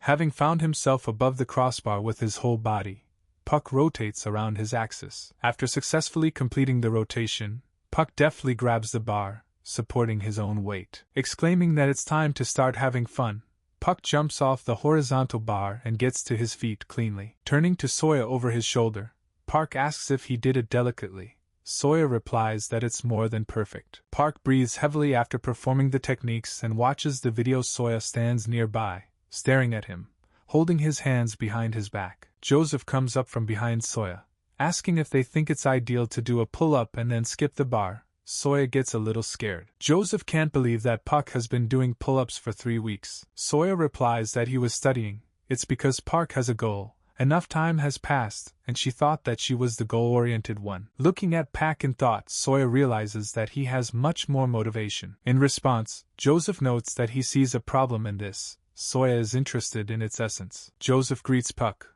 who caustically asks about the progress with the fan community. It becomes clear that Secretary Song has become involved with the fans. Meanwhile, somewhere out there, Song explains to the crowd that she is teaching the lesson now, not the students, and there is no point in interrupting her. Giving the crowd a stern look from behind her glasses, she says threateningly that if they disrupt her lesson, they will be punished. The crowd seems to instantly fall in love with Song. As if spellbound, the schoolchildren just echo her. Joseph asks if something can be done about Puck's static actions. Judging by what Joseph had seen so far, Puck wasn't doing anything other than dynamic, and it would be nice for him to work his entire body statically. Puck says that static is boring and does not allow for rapid growth. Joseph retorts that being persistent is important, but his goal is to become the best. There's nothing wrong with that. Besides, Kim Myung-jun, #1 in Korea, became famous for his static, explains Joseph. Any exercises are important, this is the basis. Pak listens and involuntarily remembers Kim himself, that guy from the site. Joseph wonders why Puck doesn't go and learn these basics, since he himself understands how important it is. With a satisfied Puck, Joseph looks into the phone, types in the address there and tells Puck to go there. Look for a man named Kim. This Kim is often shown on television, he is a professional in his field. Pak trudges to the address in the evening, remembering Joseph's words. Then, halfway there, another thought dawns on Puck and he stops. He imagines himself climbing to the top of a mountain, and wonders if he seems too detached from the world, his eyes lighting up. Puck continues on his way, positively saying that everything will be fine, because now he will have a teacher, it cannot be otherwise. Puck walks down the street, looking back every now and then, wondering if he is already close to the address. He passes by the first gateway, where some shady company has gathered and is smoking. He does not notice either this or the next similar group in the alley, burying his face in his phone along the way. Finally, after a while, Puck gets to the right address and rings the bell. A loud ringtone is heard, but no one answers. Puck begins to think that no one is there. Then from behind him he hears a scream. A man loudly calls him a student, and from him a wooden cart rushes towards Puck at speed. The man shouts to him to take care and run to the side.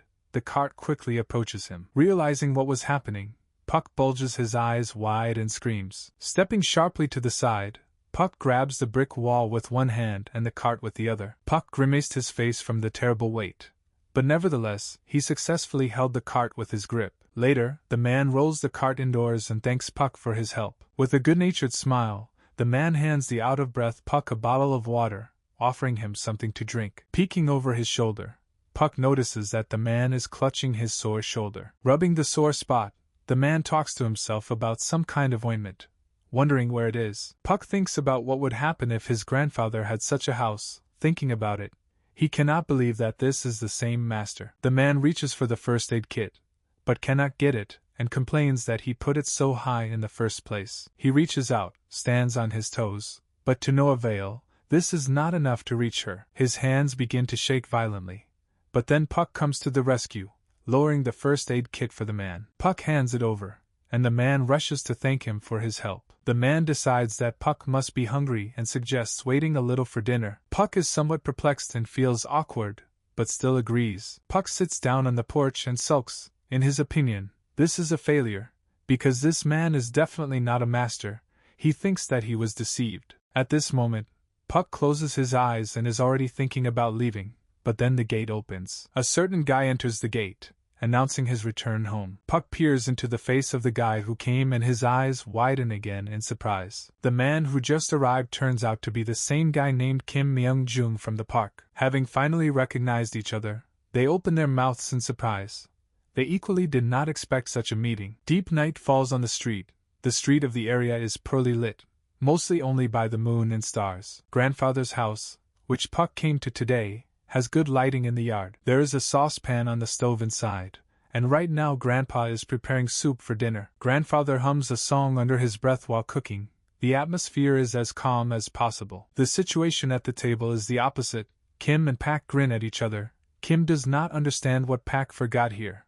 Pak suggests asking his grandfather. Kim caustically offends Pak with the assumption that he is simply offended for losing on the court. Hitting the table with his fist, Park denies that he is here for another reason. Kim suggests that, regardless of the reason, he eat and go home. While Pak is angry, thinking about how harmful this Kim is, Grandfather with a saucepan comes to the table and calls for dinner. They start dinner, slowly starting their portion, Kim picking beans out of the plate with chopsticks. Grandfather grumbles at Kim and reminds him that he asked not to take the beans out of the plate.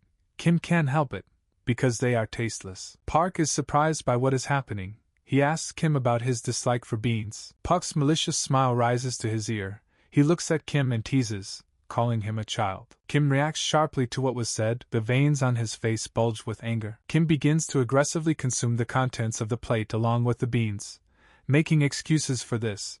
Park is being sarcastic. Kim is clearly forcing himself. Grandfather watches this with a smile, while Kim threatens to eat everything without choking, and Park offers him to eat baby food. After dinner, both Park and Kim head to the shower, Kim coming out last. The first thing he sees is Puck, who says hello and goes to bed first. This confuses Kim. He asks why Pak spends the night with them. Grandfather explains that Pak is a student of his good friend. Tomorrow they plan to go to training together.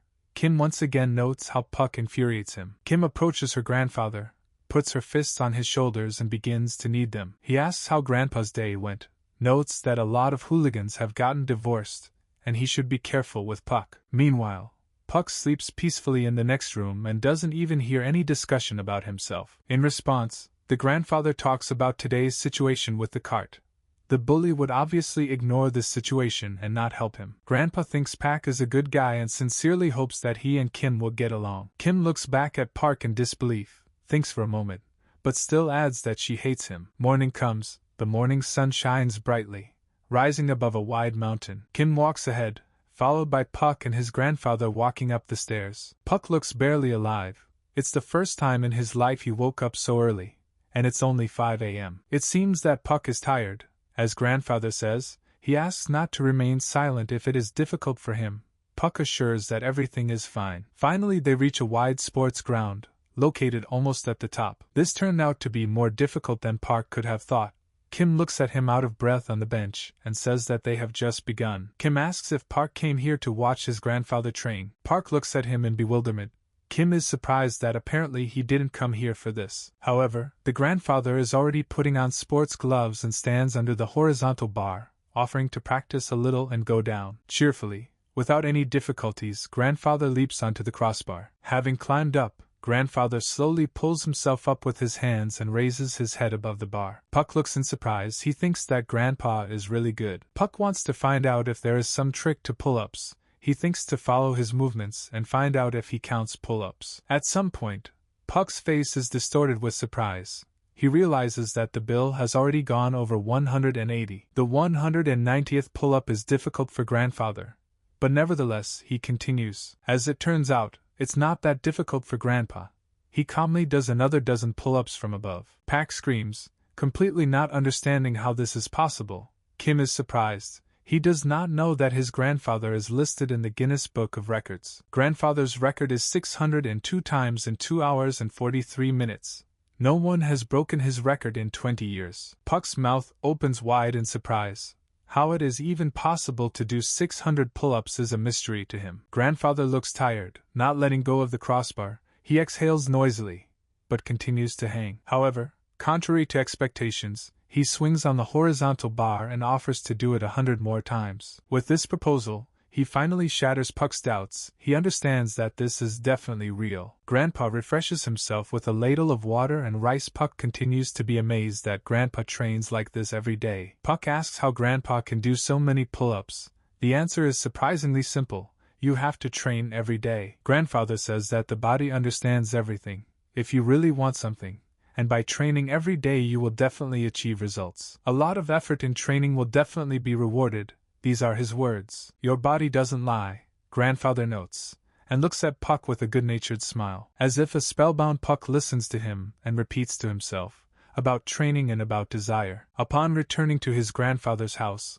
Puck is once again lost in his thoughts. Kim tells his grandfather that he is leaving for school. He is already packed and getting ready to go out. Kim turns to Park, who is still with them, and asks what he is doing here. Park greets Kim and asks him to teach him how to train properly. The exercises that Kim does, Park asks him to teach him. Kim doesn't take Park's words seriously and reminds him of the incident on the set. He himself said that he doesn't like people like Kim. Kim has nothing to teach Park. He looks at him menacingly and demands that he not come to his house anymore. Seeing the indignation on Park's face, Kim also tells him not to look at him like that. At this point, Park explodes and not only refuses Kim's demands, but also says that he will come every day until he teaches him. Kim repeats, but Park stands his ground. He does not agree and will come here every day. Kim is stunned by this answer. He thinks that Park really is an idiot. Time passes, the streets become almost deserted. The sun rises. Grandfather is currently once again raking scrap metal from his cart. Methodically, one by one, he moves the sheets from the cart into a neat pile nearby. Along with a sudden exclamation nearby, Grandfather turns to those who are calling him. A crowd of hooligans approaches him. One tells him not to fuss around and collect garbage quickly.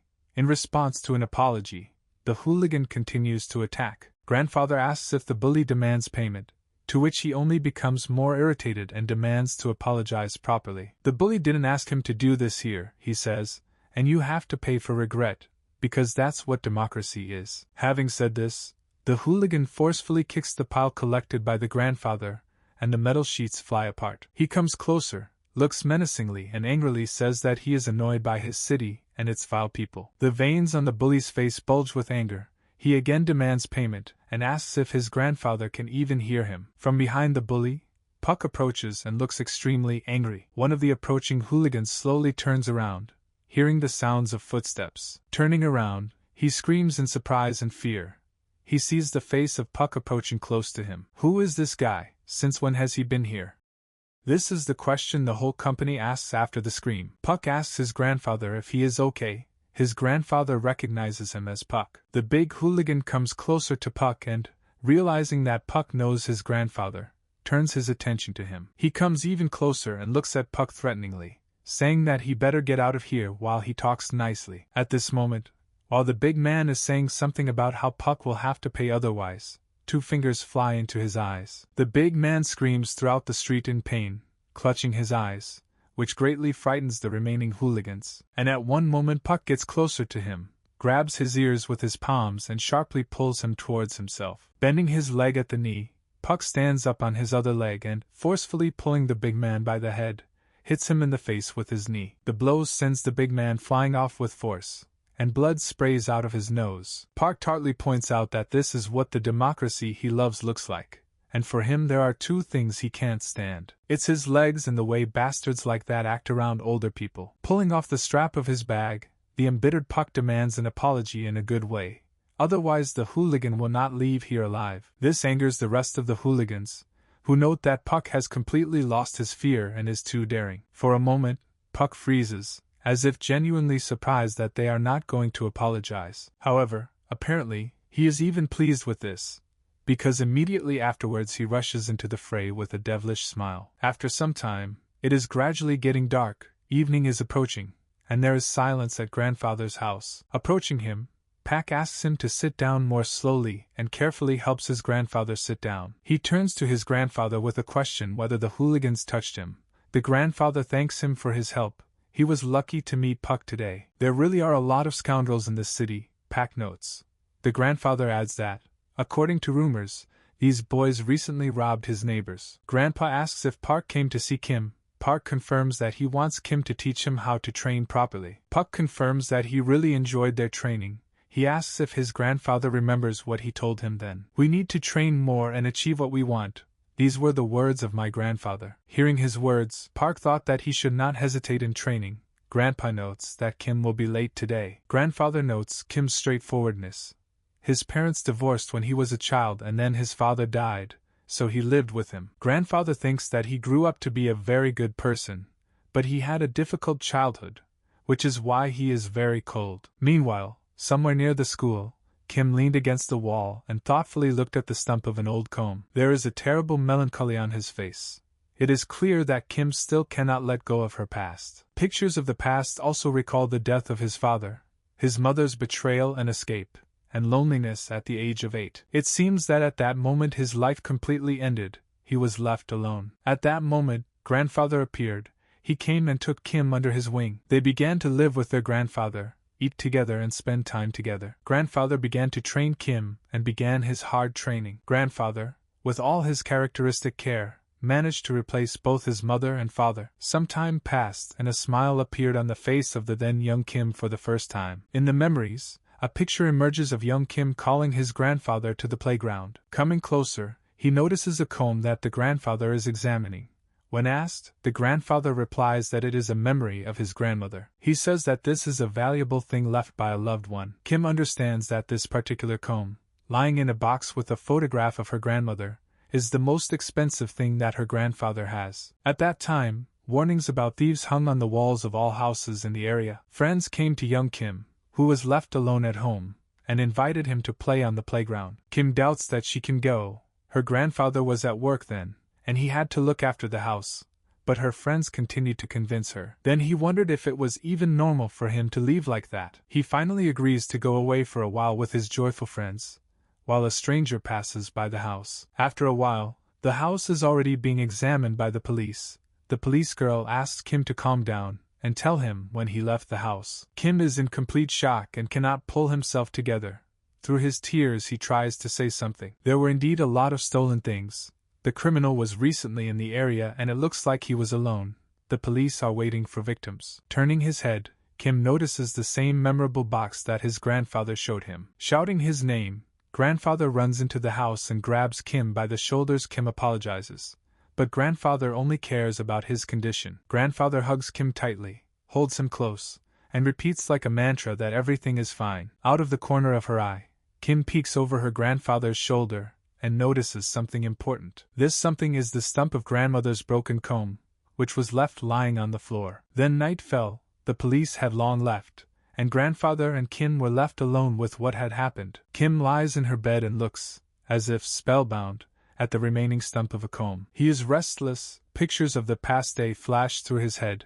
Kim cannot sleep. He gets out of bed and decides to go to his grandfather, goes to the door and leaves the room. Kim finds herself in the hallway and notices that the door to her grandfather's room is slightly open and the light is on. Kim comes closer to the door and carefully looks into it, trying to understand what her grandfather is doing there. A picture appears before him of his grandfather bending over a photograph of his grandmother. Holding her in his hands, grandfather cries quietly, strangledly. His breathing is ragged and heavy. Heartbroken, he shakes his whole body violently and looks at the photograph as if hypnotized. What he saw plunges young Kim into shock. He cannot comprehend what happened. Realizing what he saw, Kim tightly squeezes the remains of the comb in his fist. He decided that his grandfather was crying because of him. It was unbearably painful. In the present, Kim finally returned home and immediately explained that classes were slightly delayed. Kim inquires about Grandpa's day, adding that he will take his bag and give him a massage. Grandpa says that Pak came to see him. Kim gets angry and asks not to pay attention to ghouls like Pak. In response, Grandfather asks not to talk like that and tells about what happened. Kim opens his mouth in surprise at what was said. To be sure, he asks again. While Kim is thinking about what was said at home, Park has already gone up to the site and continues training, despite the night that he is standing in the yard. Twisting his face into an aggressive grimace, Puck breathes heavily, continuing his training with effort. Throughout the area around, his swearing and curses echo, with which he splashes out his emotions. Somewhere far away, the beaten hooligans are listening to reproach for the fact that the three of them were killed by the only Puck. A huge bully, standing with his back to them, explains that they were not going to start fights, but to get money. In response to the bully's aggressive questioning, the bullies lower their heads in fear. The bully is seriously angry. Because he has to do everything himself, he rubs his fists in anticipation of the near future. Another morning, barely able to stand on his feet from fatigue, Puck leisurely trudges to his grandfather's house. Remembering his words to Kim, Park now doubts whether Kim will teach him. Continuing to walk, immersed in doubts about his idea, Puck stumbles upon a man clearly waiting for him. This man turns out to be Kim, who is leaning against the wall. Park asks in surprise if Kim has decided to train him. For some time, Kim is thoughtfully silent, but nevertheless gives his simple and unexpected consent. Kim adds that this will be just one exercise, nothing more. In response to Pak's question, he repeats only one exercise. He will teach Pak to train.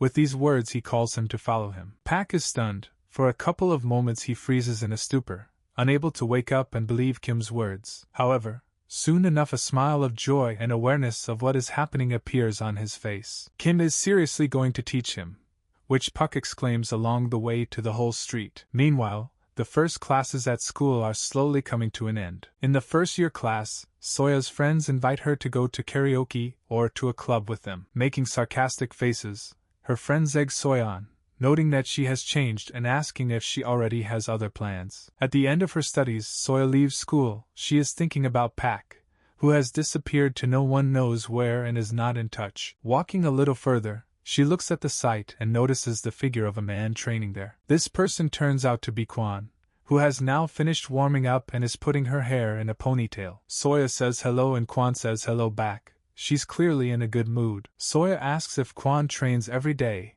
and after confirmation, wonders if she has any more plans. Kwan, according to her, also has extracurricular activities that she recently signed up for. Soya, eyes wide open, looks at her in silent surprise. However, their conversation is interrupted at this point. Soya is about to leave, saying about the appointment with her. Then Joseph jumps out of Soya practically out of nowhere, immediately asking him a question about how today's classes went. Joseph asks if the girls have some time.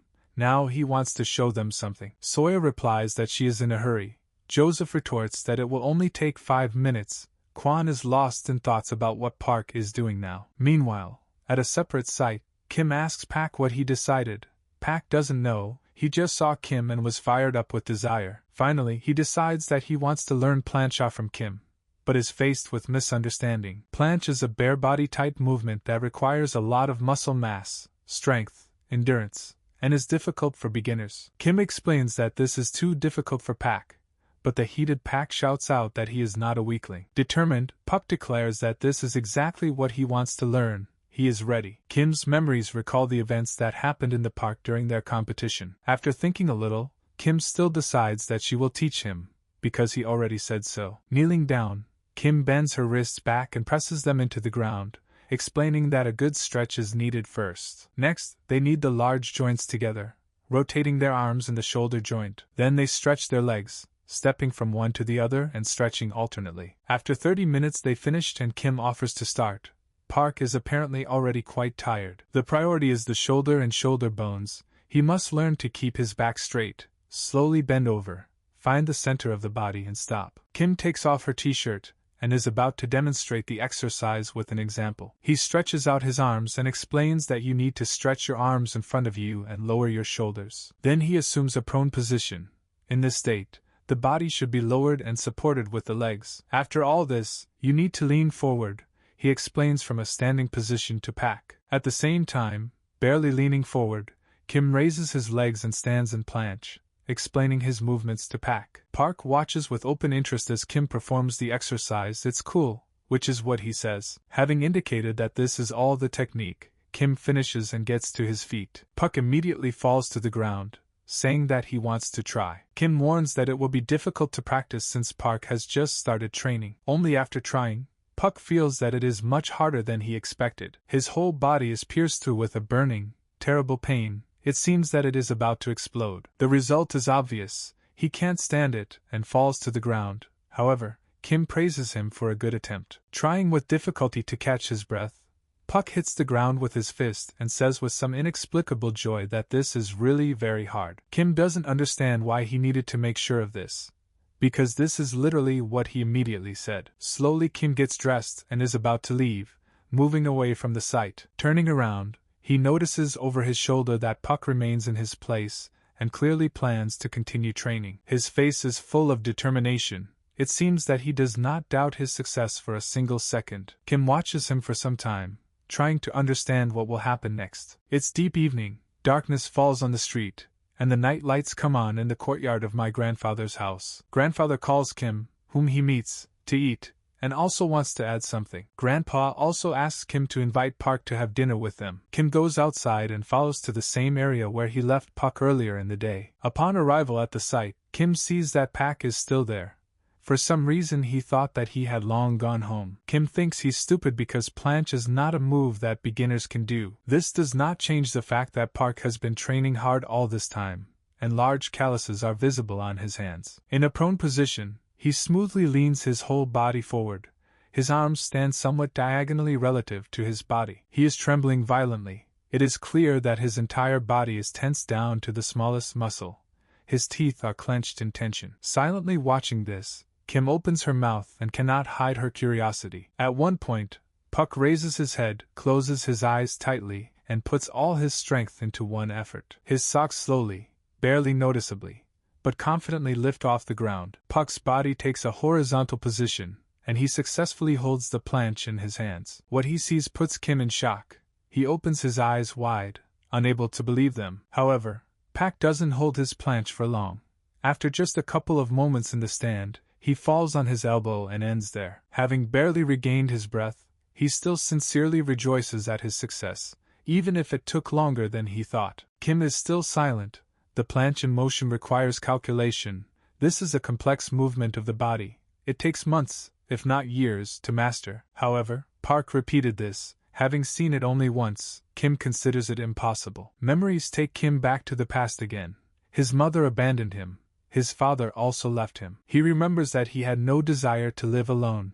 Remembers his grandfather's calloused hand. Grandfather was always with him, and then he extended that very helping hand to him. Grandfather was always there, even when they were robbed because of him. Grandfather cried for him over a photo of Kim's late grandmother. Then, after what he saw, Kim decided that he would succeed in everything. He would study a lot. He will train a lot because he must be a useful person. And one day Hansung approached him, asking him to show him some cool movement. Hansung shows one of the bar exercises on his phone, noting that street training has made many people rich. This caught Kim's attention, and he asked if they were making money from these workouts. After this, Kim began showing street workouts and became a popular person on social networks. And now he doesn't want to lose again, and looks at Puck, who is rejoicing in his success, with bewilderment. Kim responds to Puck's joy with a question, even if only for a second, but he continues to train. This amazes Kim. He assures Puck that nothing will come of it anyway, which terribly stuns him. Hovering over Puck,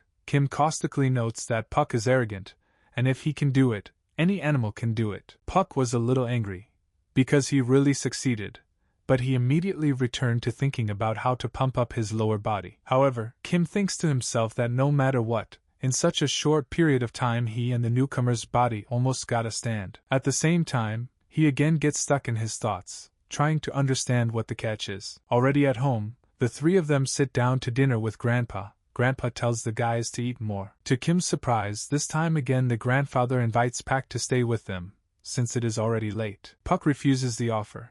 The last time he didn't come home, there was chaos there, and he better go home. Grandfather turns to Kim asking if he is training Puck. Kim replies that yes, they are done today. Puck intervenes. He asks to teach him more, because this is not enough, to which Kim responds with a categorical refusal. Grandfather again asks Kim to train Puck. Since grandfather is indebted to him, He asks him to help his friend with training. Making a malicious face, Park agrees with his grandfather, saying that he should help his friend.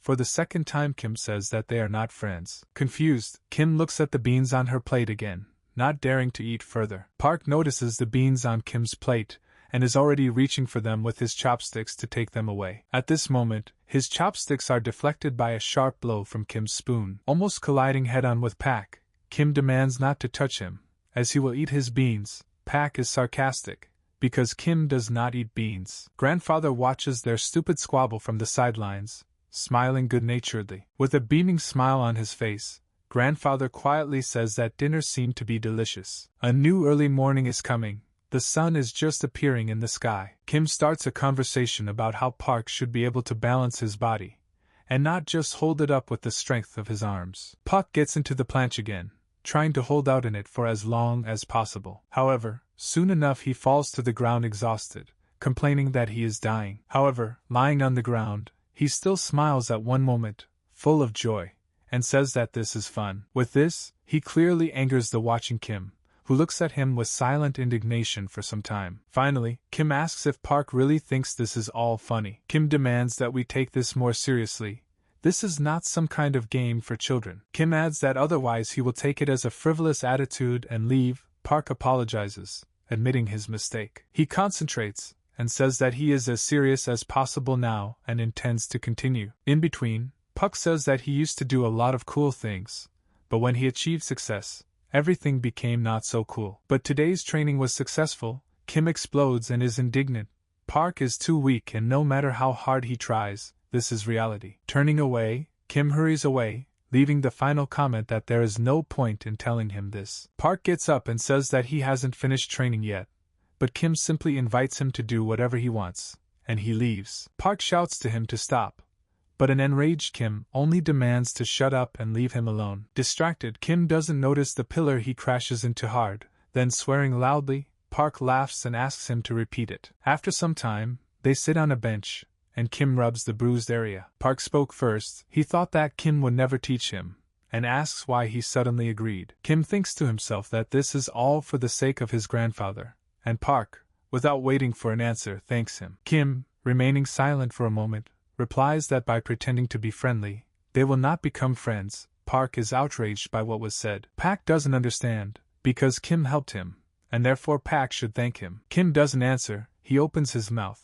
as if he doesn't know what to answer in this situation. Their conversation is interrupted by people approaching. One of them shouts loudly, addressing a certain Hyun, that he has found someone. Kim and Park turn to the group of guys. Park is interested in who came to them. It turns out that this is a company of already familiar hooligans.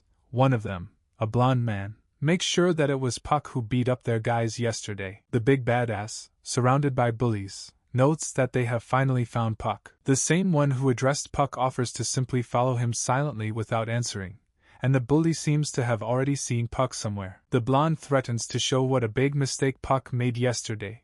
The bullies behind him warn him to be careful. As soon as the blonde starts talking about the conditions under which he will spare Puck, a heavy object flies into his nose with force. Blood sprays from the blonde's nose. He screams in pain throughout the entire area, and the hooligans stand aside in fear. Addressing the hooligans frozen in place, Puck notes that they are on time, because it's time to stretch their legs. He challenges them. Completely beside himself with anger, Puck shouts menacingly that he will kill them all here. Two hooligans shout that he is crazy, and how dare he talk to them like that. Rising, the blonde demands to kill him, and the big man takes him by the shoulder and asks him to wait. To the blonde's question, the big man replies that he recognized him as Puck, which surprised him greatly. The big guy explains that he doesn't know him personally, but he's surprised why he's here.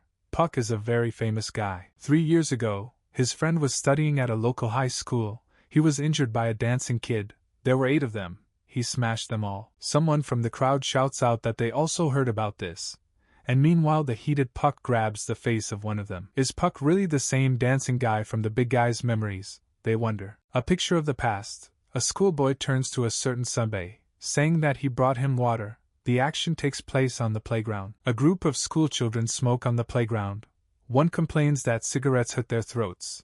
The second suggests changing cigarettes. A certain guy scolds 2 schoolchildren, indignant that they brought only 30,000 won. He demands the normal amount, or they are finished. This money cannot buy anything.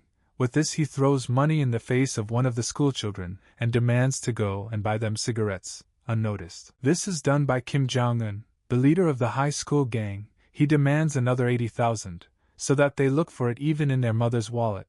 But an hour later they carry it. The schoolchildren try to object by calling him Un. In response he gets angry, calls them idiots, and says that his name is Un, not Un. Un signals the schoolchildren away. The other guys say not to hit the schoolchildren, because they still have to bring money. One of the guys notices Puck's team training while smoking on the sidelines. One of the trainees asks if everything is done for today. The second replies that Soya won't come because of cleaning the house, and Park is late again. Un is interested in the team. One of the guys wonders if these schoolchildren were taught to greet their elders and whether they need to be taught. Puck runs hastily, every now and then checking the time on his watch. If he is late, then he will face a punishment.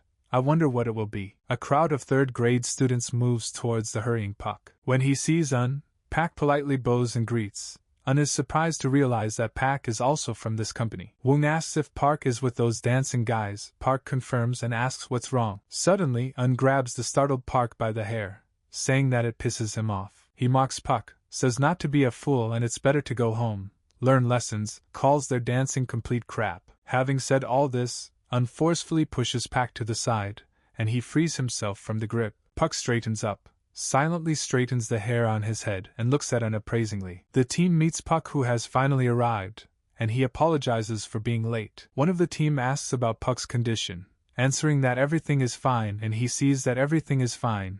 Puck offers to dance. Then Pak notices something under the eye of Chan, his comrade, and asks him what it is. A fairly large burn is now visible on Chan's face under his eye. They tell him that this was done by high school students who came up and beat them, and threw a cigarette butt in Chan's face. Puck looks around, looks as if into nothingness, and silently ponders for a while. Chan turns to Hyun and says that everything is fine, and he is not in pain at all. However, Puck is already heated. He shouts that he will kill these bastards, and his jaw is clenched with anger. Meanwhile, in the present, Puck knocks back another bully with a powerful blow to the chest. The big guy ends the story by saying that everyone saw him fight, and no one else touched him. The blonde asks whether Puck is a famous hooligan, or whether he is not local, and both questions are answered in denial. Puck jumps into the crowd and, grabbing the next opponent by the clothes, continues to fiercely fight alone against the entire crowd. The blonde asks who this guy is then.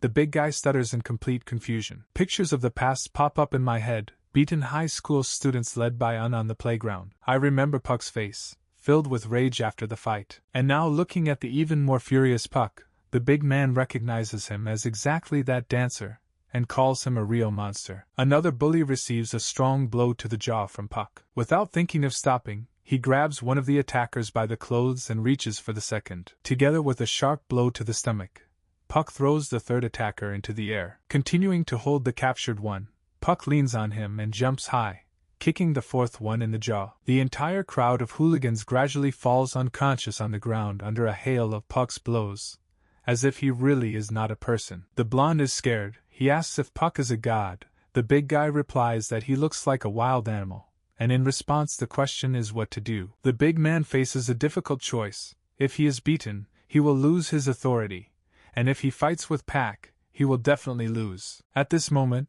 the big man notices Kim, who has been standing nearby and watching all this time. Catching the big man's gaze, Kim nervously looks away. At this moment, the big guy comes up with an idea that can change the situation in his favor. Puck stands surrounded by the bodies of defeated opponents, gradually regaining his breath. He turns over his shoulder and looks at the remaining hooligans who are afraid to even approach him. The blonde nervously asks him to wait and offers to talk first, surprisingly politely. Puck is still angry and refuses, because at first they climbed on Grandpa, and now they dared to come back in a crowd and mess with him again. Puck leans over them in a rage, coming closer, and says that they have nowhere to run. He will beat them and they will apologize to their grandfather. A big man in the distance from behind him loudly shouts to him to stop. He demands that Park stand still, while he holds Kim, pinning him to the ground, and threatens to twist his arm if Park moves. Kim is held tightly by the big guy, who continues that he will really break Kim's arm, but will not do anything if Park stands. Puck silently listens to the big man,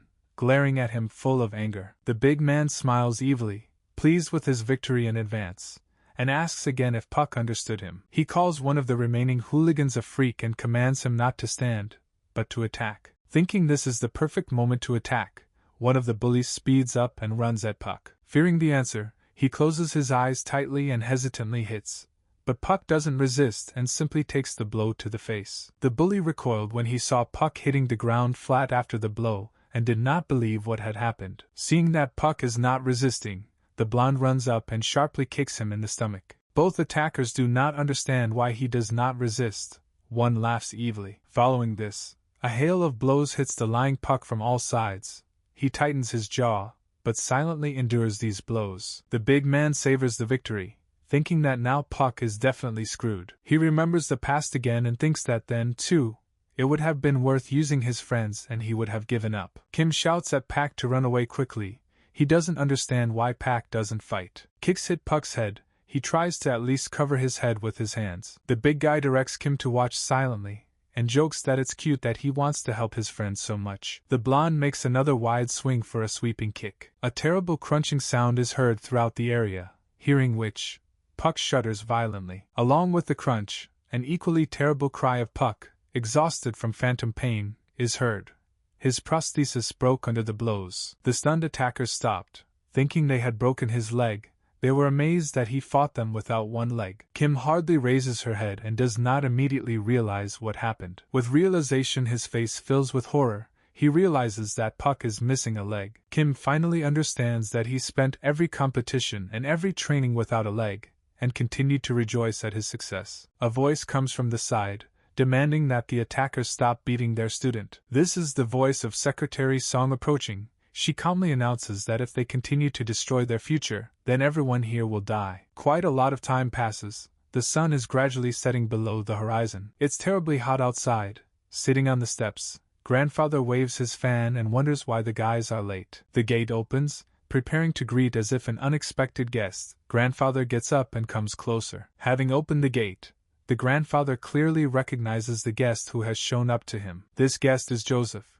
From his smile you can understand that he is glad to see them again. Grandfather shocks Joseph by asking him why he came so late. He talked about it, but Grandfather reminded him that he is no longer young. Joseph remembers that it has been 20 years since his grandfather set the world record for pull-ups. Grandfather replies that this is in the past, and he grew up and became a man. From a famous businessman to a famous athlete. He remembers that Joseph said that he came to Korea in search of people involved in workouts, and asks if he has seen Kim. Joseph smiles, clearly planning something. He is silent for a while, then reassures that they will come soon. Meanwhile, Song's arrival on the set is met with acute misunderstanding on the part of the bullies. Sleep stands firm and stern. With her back straight, she exudes confidence with her entire appearance. Contorting her face with barely restrained aggression, she demands to let Puck go, then he will let them go unharmed. The hooligans are not bothered by this. The blonde asks what kind of nonsense she is talking about. The second one calls her a lady and offers to get out of there. This answer makes Song so furious that even her round glasses seem ready to crack. Since the bully is getting in the way, it means that now they will all be in a lot of pain. That's what her subsequent threat sounds like. This threat clearly offends the bully. He comes closer, beckoning her to attack. He does not believe that she can defeat him. At that very moment he was dumbfounded. Air whirlwinds seemed to swirl above his head. Only a moment passes, and suddenly with a strong blow, Song sends the bully flying and he hits the ground with force at her feet. The blonde opens his mouth in surprise. It seems simply impossible to believe what happened. The big guy holding Kim also looks up and excitedly asks how she did it. Sleep ignores any questions, just adjusts the fallen glasses on his face. The blonde from behind demands an answer from her.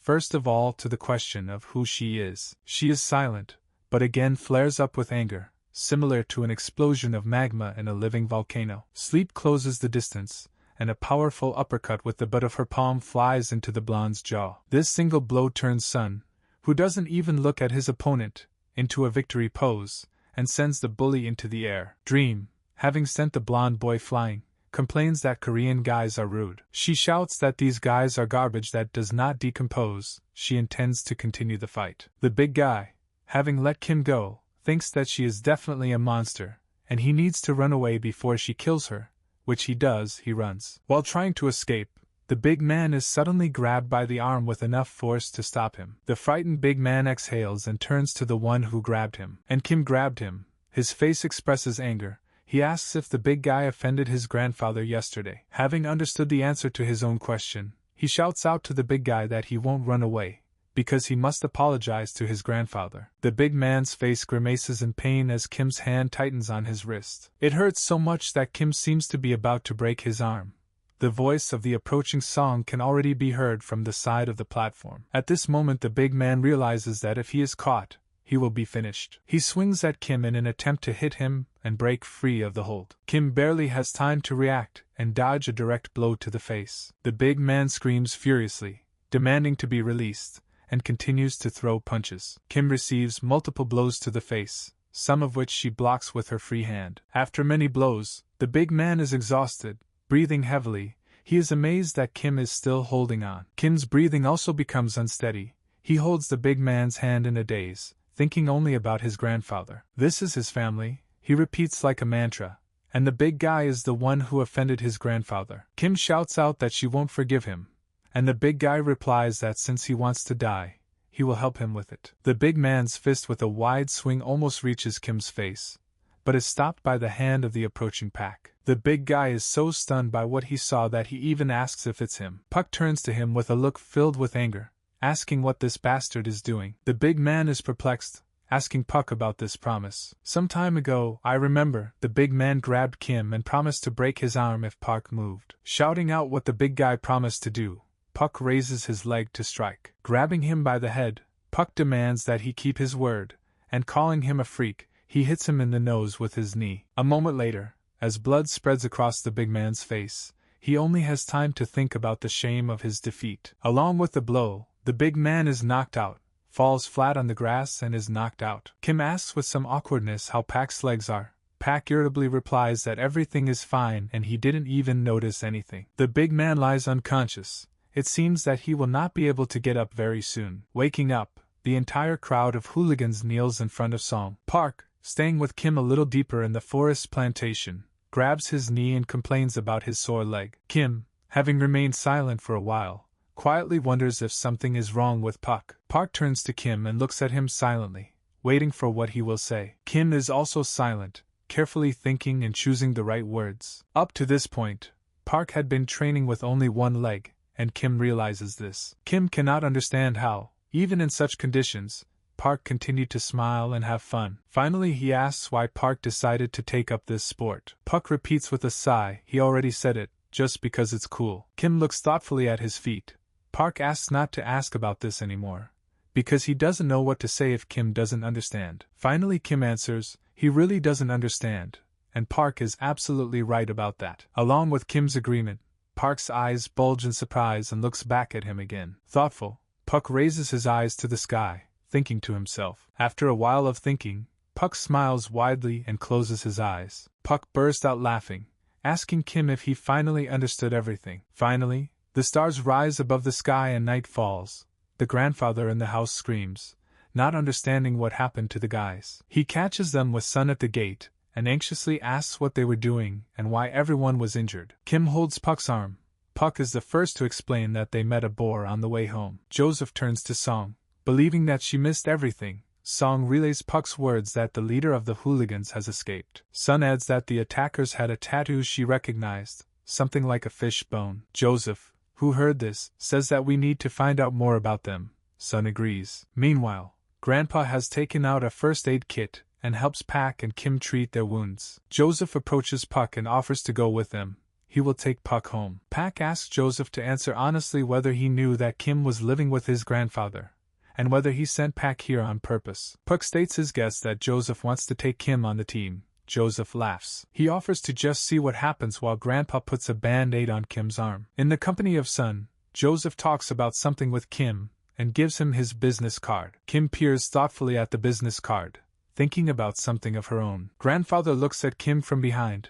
He was carefully watching what was happening. Joseph says let Kim think and tell them about his decision, and he calls Puck to come with him. Kim, again plunging into thought, silently watches Puck, Sun and Joseph leave. After a while, Kim continues to sit on the threshold and look at Joseph's business card. Grandpa comes up, saying that it's late and telling Kim to eat and go to bed. Grandpa takes a closer look at Kim, asking if Kim is still thinking about Joseph's proposal. Kim replies he always told him he would make him happy. Kim remembers when he earned money and bought his grandfather new clothes, but now he wants to earn more. He also remembers Puck, noting that this guy is very strange. He trains because he has fun.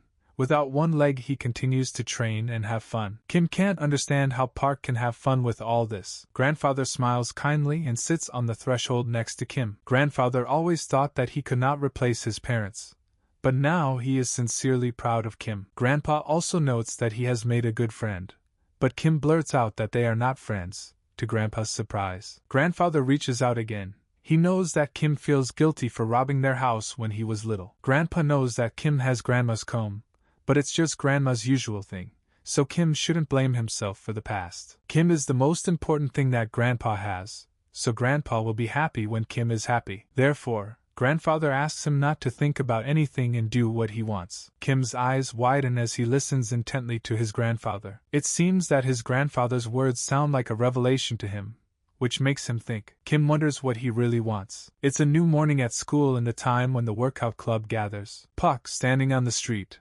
lifts his head high, exclaiming in surprise. He doesn't understand where the huge extension came from in the schoolyard and when they even managed to put it up. Soya says that a few days ago she was brought by helicopters. Kwon added Joseph's words that this is a new training place. Soya asks Park if he repaired his dentures and what Mom said. Park repaired them. Puck remembers an angry mother with a frying pan. She was ready to kill him on the spot. The story makes the girls feel terrible. Out of nowhere, as usual, Joseph appears in a colorful crimson jacket, greets everyone and terribly scares Puck. Joseph is happy to welcome Puck to the new workout machine he ordered especially for them. They go inside. Puck opens his mouth wide, loudly surprised at what he sees. He exclaims how great it all looks. He sees a lot of exercise equipment in a huge space. Joseph separately adds that there are also toilets and showers. There is simply no better place for training. Now their activities will be here. Park suggests they start quickly. Burning with impatience, he calls Kwon master, asking if she will train. Kwon, meanwhile, has already changed clothes and confirms what was said. Park is surprised at her speed. Joseph notes, watching from the side, that there is one more person left. At this moment, the expected person comes to train in their gym. Soya turns around and instantly recognizes him, causing her mouth to open wide in surprise. This person turns out to be Kim, who apparently accepted Joseph's offer.